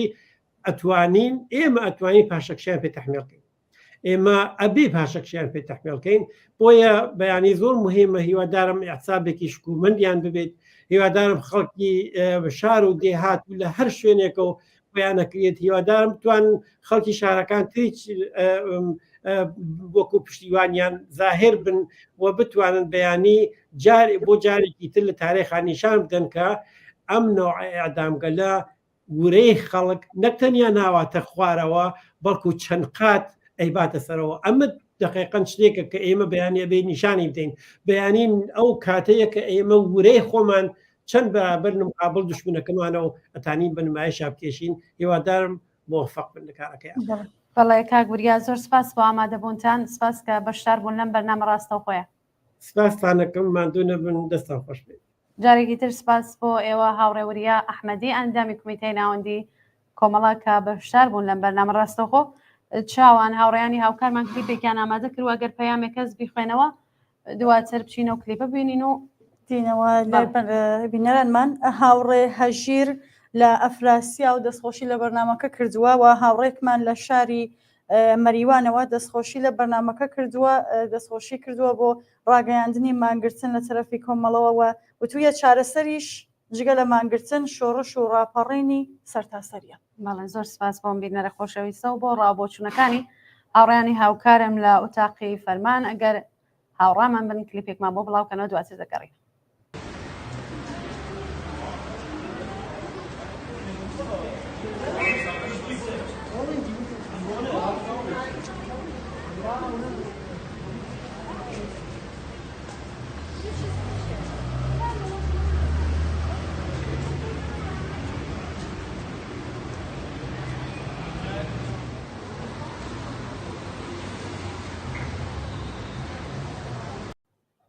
بانگەوازی کۆمەڵە بۆ پشتیوانی لە مانگرتنی گشتی لە کوردستان. جەماوەری تێکۆشەر نیوە شەوی ڕابردوو چوار لاوی زیندانی سیاسی محسن مەزلوم، محەممەد ناسراو بە هەژیر فەرامەرزی، وەفا ئازەربار و پێژمان فاتحی کە لە دادگایەکی بە نەهێنی و نائادڵانە سزای ئێعدامیان بەسەردا سەپێنرا بوو دوای چەند مانگ ڕاگرتن لە ژێر پەتی سێدارەدا سەرنجام ئێعدام کران. ئێمە ئەو جنایەتە بە توندی مەحکوم دەکەین و خۆمان لەگەڵ بنەماڵە بەڕێزەکانیان و هاوڕێیانیان بە هاوخەم دەزانین. ڕێکخراوە مەدەنیەکان و هەڵسوراوانی مافی مرۆڤ لە کوردستان بۆ دەربڕینی ناڕەزایەتی بەرامبەر بەو جنایەتە بانگەوازی مانگرتنی گشتیان کردووە بۆ ڕۆژی سێشەممە دەی مانگی ڕێبەندان. ئێمە پشتیوانی لەو بانگەوازە دەکەین و داوا دەکەین لە سەرجەم خەڵکی تێکۆشەری کوردستان، کرێکاران، معەلیمان، ژنان، لاوان، خوێندکاران، کاسبکاران، بازاریان و کارمەندان کە بەم مانگرتن و ناڕەزایەتیانەوە پەیوەست بن. با ڕۆژی سێشەممە 10 مانگی ڕێبندان بکەینە شانۆی هاوپشتی و یەکێتی بەکردەوە لە بەرامبەر یەکێک لە هارترین و وەحشیترین حکوومەتەکانی سەردەم. با ئەو ڕۆژەش بکەینە یەکێک لە ڕۆژانی خەباتێکی بەردەوام و نەپساوە لە پێناو ئازادی زیندانیانی سیاسی و ڕزگارکردنی گیانی ئازیزانمان لە ژێر تیغی جەلادانی دەسەڵاتدار. ڕژیمی کۆماری ئیسلامی جارێکی تر وەک هەمیشە بە دامەزراندنی پەتی سێدارە هاتووەتە شەڕی جەماوەری خەڵکی کوردستان و ئێران بە پەتی سێدارەوە هاتوۆتەوە تا هیوا بە ڕزگاربوون لەدار بدات. هاتوۆتەوە تا بە کوشتنی لاوانی تینووی ئازادی خۆی لەسرە و لێژی و هەڵدێری نەمان ڕزگار بکات. بەڵام کێ هەیە نەزانێ ئێعدام و سەرکۆت نەک نیشانەی بەهێزی بەڵکو لە ڕووی داماوی و سەر لێ شێواویەوە پەنای بۆ دەبرێت. بەڵام لەگەڵ ئەوەشدا ئەمما شوێنەی تاوان و جەنایەتی ڕژیمی ئیسلامی دەکرێ و دەبێ ڕابگیرێت. پاشەکشەکردن بەم ڕژیمە لە دەرکردن و بەڕێوەبردنی حکمی ئێعدام ئەوە ڕێخستنی ناڕەزایەتی جەماوەری لە نێوخۆی دەرەوەی وڵات ئیمکان پەزیرە. با هەزینەی کوشتنی لاوانی ئێمە بۆ ڕژیم هێندە گران بێت کە ئیتر نەوێرێت لەسەری بەردەوام بێت. دەسەڵاتدارانی جنایەتکار لە ماوەی 1 ساڵی ڕابردوودا زیاتر لە 800 کەسیان لە سێدارەداوە و هەر ئێستاش زۆر کەسی دیکە و لەوانە بەشێک لە زیندانیانی سیاسی لە ژێر هەڕەشەی لە سێدارەداندان کە ئەگەری ئەوە هەیە لە ڕۆژان و هەفتەکانی داهاتوودا حکمەکەیان بەکردەوە دەربێت. پێویستە هەموو هێزی خۆمان بخەینە گەڕ لە دەرەوە و ناوەوەی وڵات چالاکانە ئاکسیۆن و کۆڕ و کۆبوونەوەی ناڕەزایەتی کاریگەر بەڕێوە بین و هەزینەی هەر کردەیەکی لە سێدارەدان بۆ دەسەڵاتداران بەڕادەیەک ببینە سەرەوە کە ماشێنی ئێعدامی جەنایەتکارانی دەسەڵاتدار لە کار بخین. زۆربەی هەرە زۆری کۆمەڵگان نەفرەتیان لە حکوومەتە و ئامادەیی ئەویان هەیە کە حەڕەکەتێکی بەرینی ناڕەزایەتی لە دژی حکوومەت و ئێعدام و سیاسەتە سەرکوتگەرەکانی شکڵ پێ بدەن. با نیشانی بدەین کە توانایی ئەوەمان هەیە تاوانکاران ناچار بە پاشەکشە بکەین. هەر ئاستێک لە بەرەو پێشچوونی ئێمە لەم بوارەدا دەتوانێت ڕۆڵێکی کاریگەری هەبێت لەسەر بەردەوام بوون و بەهێزکردنی شۆڕشی ژن ژیان ئازادی. ئێعدام ئەم تاوانە ئاشکرا حکوومەتیە دەبێت ڕابگیرێت. هەموو سزاکانی لە سێدارەدان دەبێت بەبێ شەرت و مەرج هەڵبوەشێنرێتەوە. پێویستە سەرجەم زیندانیانی سیاسی و عەقیدەتی دەستبەجێ ئازاد بکرێن و دەست بە سەرکردنەکان کۆتاییان پێبێت. مانگرتنی ڕۆژی سێشەممە هەنگاوێکی گرنگ دەبێت لەو پێناوەدا. کۆمەڵە ڕێکخراوی حیزبی کۆمۆنیستی ئێران دووشەممە 9 ڕێبەندانی 1402 هەتار. بەسڵاوێکی دووبارە بینەرانی خۆشەویست لەگەڵ شاوان دووباراتینەوە خزمەتتان بۆ دامەزانی ئەم بەرنمەیە کە وا بزانم دوایین کاتەکانمانە کە لە خزمەتتانە دەبین. چاوان پێم وایە پەیام هەیە کە بیخوێنیتەوە بۆ بینەران. بەڵێ گۆڵناز لە شاری سنەوە کچێک نامەی بۆمان هەناردووە سڵاوی کردووە سڵاوە لێ بێ دەقی نامەکەی بە زمانی فارسیە بە هەر بە زمانی فارسیێتم فارسیەکەشم باش نییە بەڵام بە زمانی فارسی هەر بۆیانی بخوێنمەوە. با سلام خدمت شما، من یه دختر اهل سنندجم. با توجه به وضعیت موجود از تمام ملت کرد خواهانم که با هم در این اعتصاب شرکت کنیم و به همه دنیا اتحاد و همدلی کردها را نشون بدیم. دست خوش سپاسگزارم برای نامتون. بەڵێ چاوان بینەرێکی خۆشەویستمان لە شاری سنەوە پەیامێکی هێناردووە وتیە منیش بەنەوەبەی خۆم دەستخۆشی یەکەم لە هاوڕێ ئاکۆ هەروەها بۆ قسەکانی کاگڕەفێق بەداخەوە پارازیت بوو کە وا دیارە لە شاری سنە پارازیت هەیە لەسەر ماهوارە و بەباشی نەیانتوانێت تەواوی بەرنامەکە ببینن. جارێکی تر سپاس بۆ ئەم بینەرە خۆشەویستە. بینەرێکمان لە شاری کامیێران خۆی بە یەزدان ناساندووە، وتیە منی سڵاو و ڕێزم هەیە بۆ ئێوە بۆ بینەرانی تەلەڤیزیۆنی کۆمەڵە. خۆمان بە شەریکی خەمی خانەوادە و بنەماڵەی ئەم هاوڕێیانە دەزانین. هەروەها لێرەوە ڕای دەگەێنم ئێمە وەکو خەڵکی شاری کامیێران هاوپشتی و هاوخەمی خۆمان بۆ بنەماڵەی کاک پژمانی فاتحی ڕادەگەێنین و بە هیچ جۆرێک ئەم بنەماڵە بەجێ نایەڵێک. سپاس بۆ کاک یەزدان کە ئەم پەیامەی هەناردوو بمان. سپاس بۆ ئەو بینەرە خۆشەویستانش کە گۆڵناز دووبارە نامەمان هەیە سڵاوەیەکی کردووە خەریکە نامەکەی ئەنووسێ دواتر حتمما نامەکەی ئەخوێنینەوە ئەگەر کاتی بەنامەکە مەجالمان باتێ. بەڵێ زۆر سپاس بۆ ئەو بینەرە خۆشەویستانە کە بە تەلێفۆن زۆر هەوڵەدەن کە بێنە ناو بەرنامەکە بەڵام ناتوانین ئەو پەیوەندیە وەربگرین. لێرەوە ڕای دەگەێنم کە بەیانی سعاتی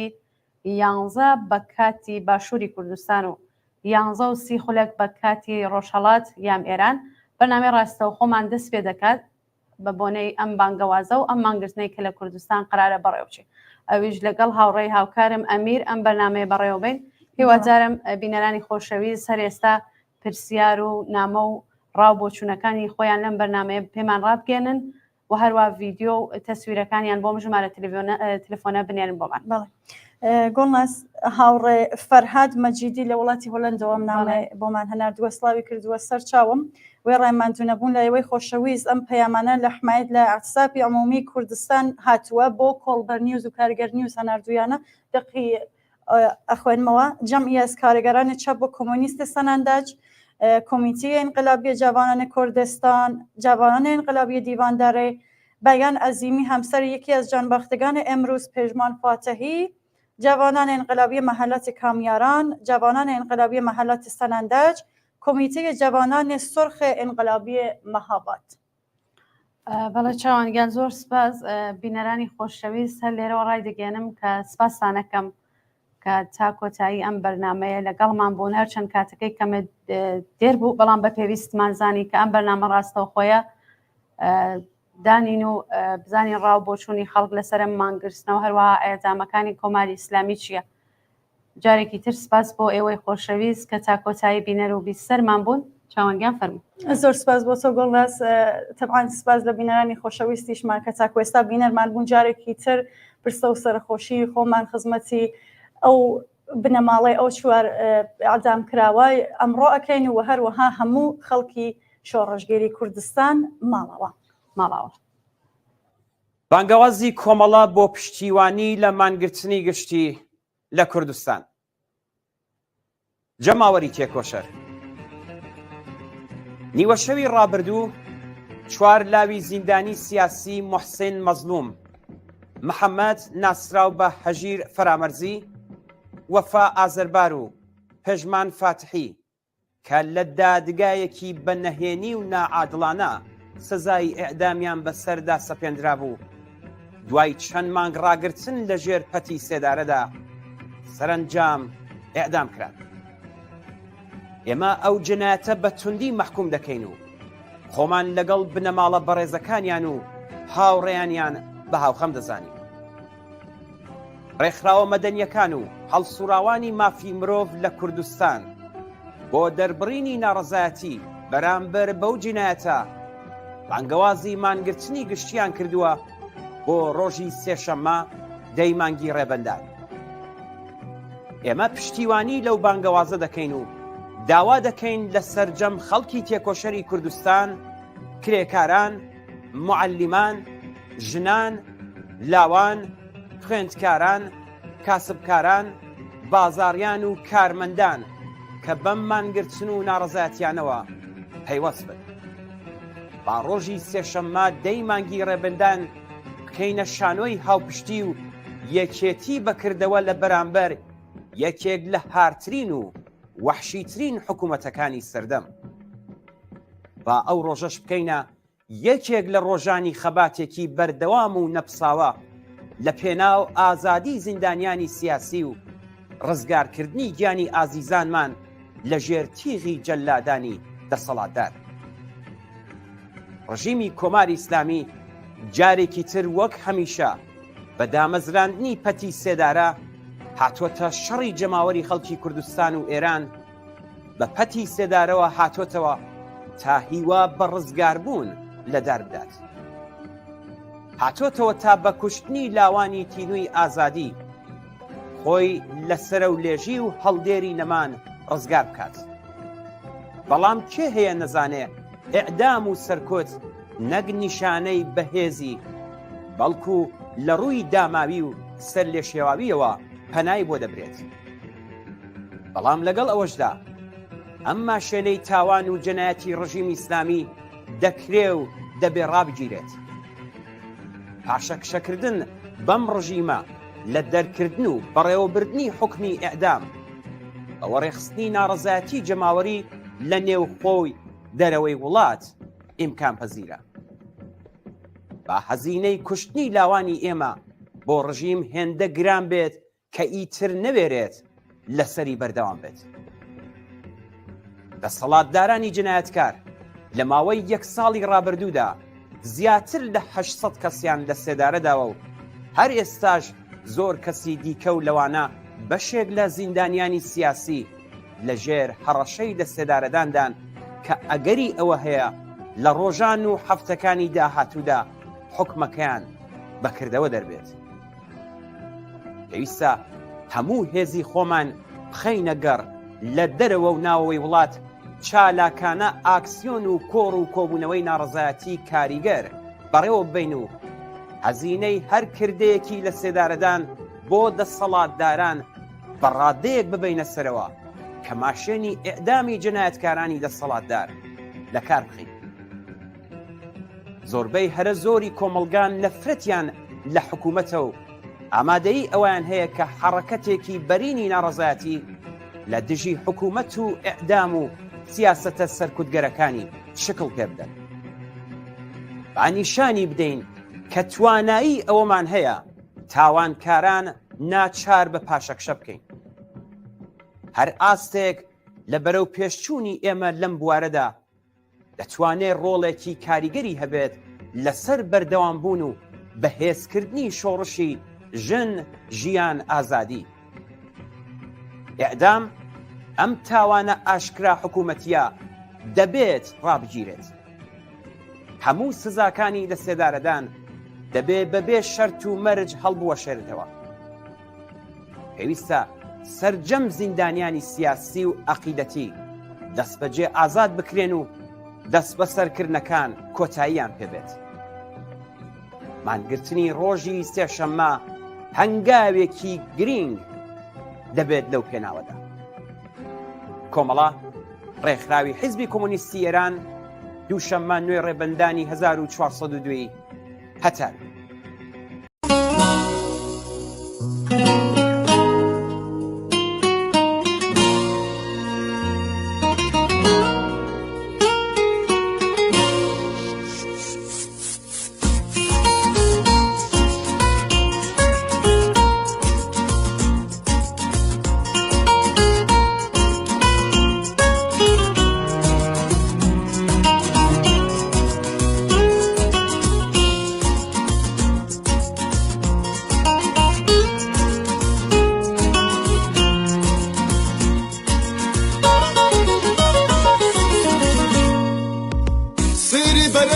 سێدارەکەن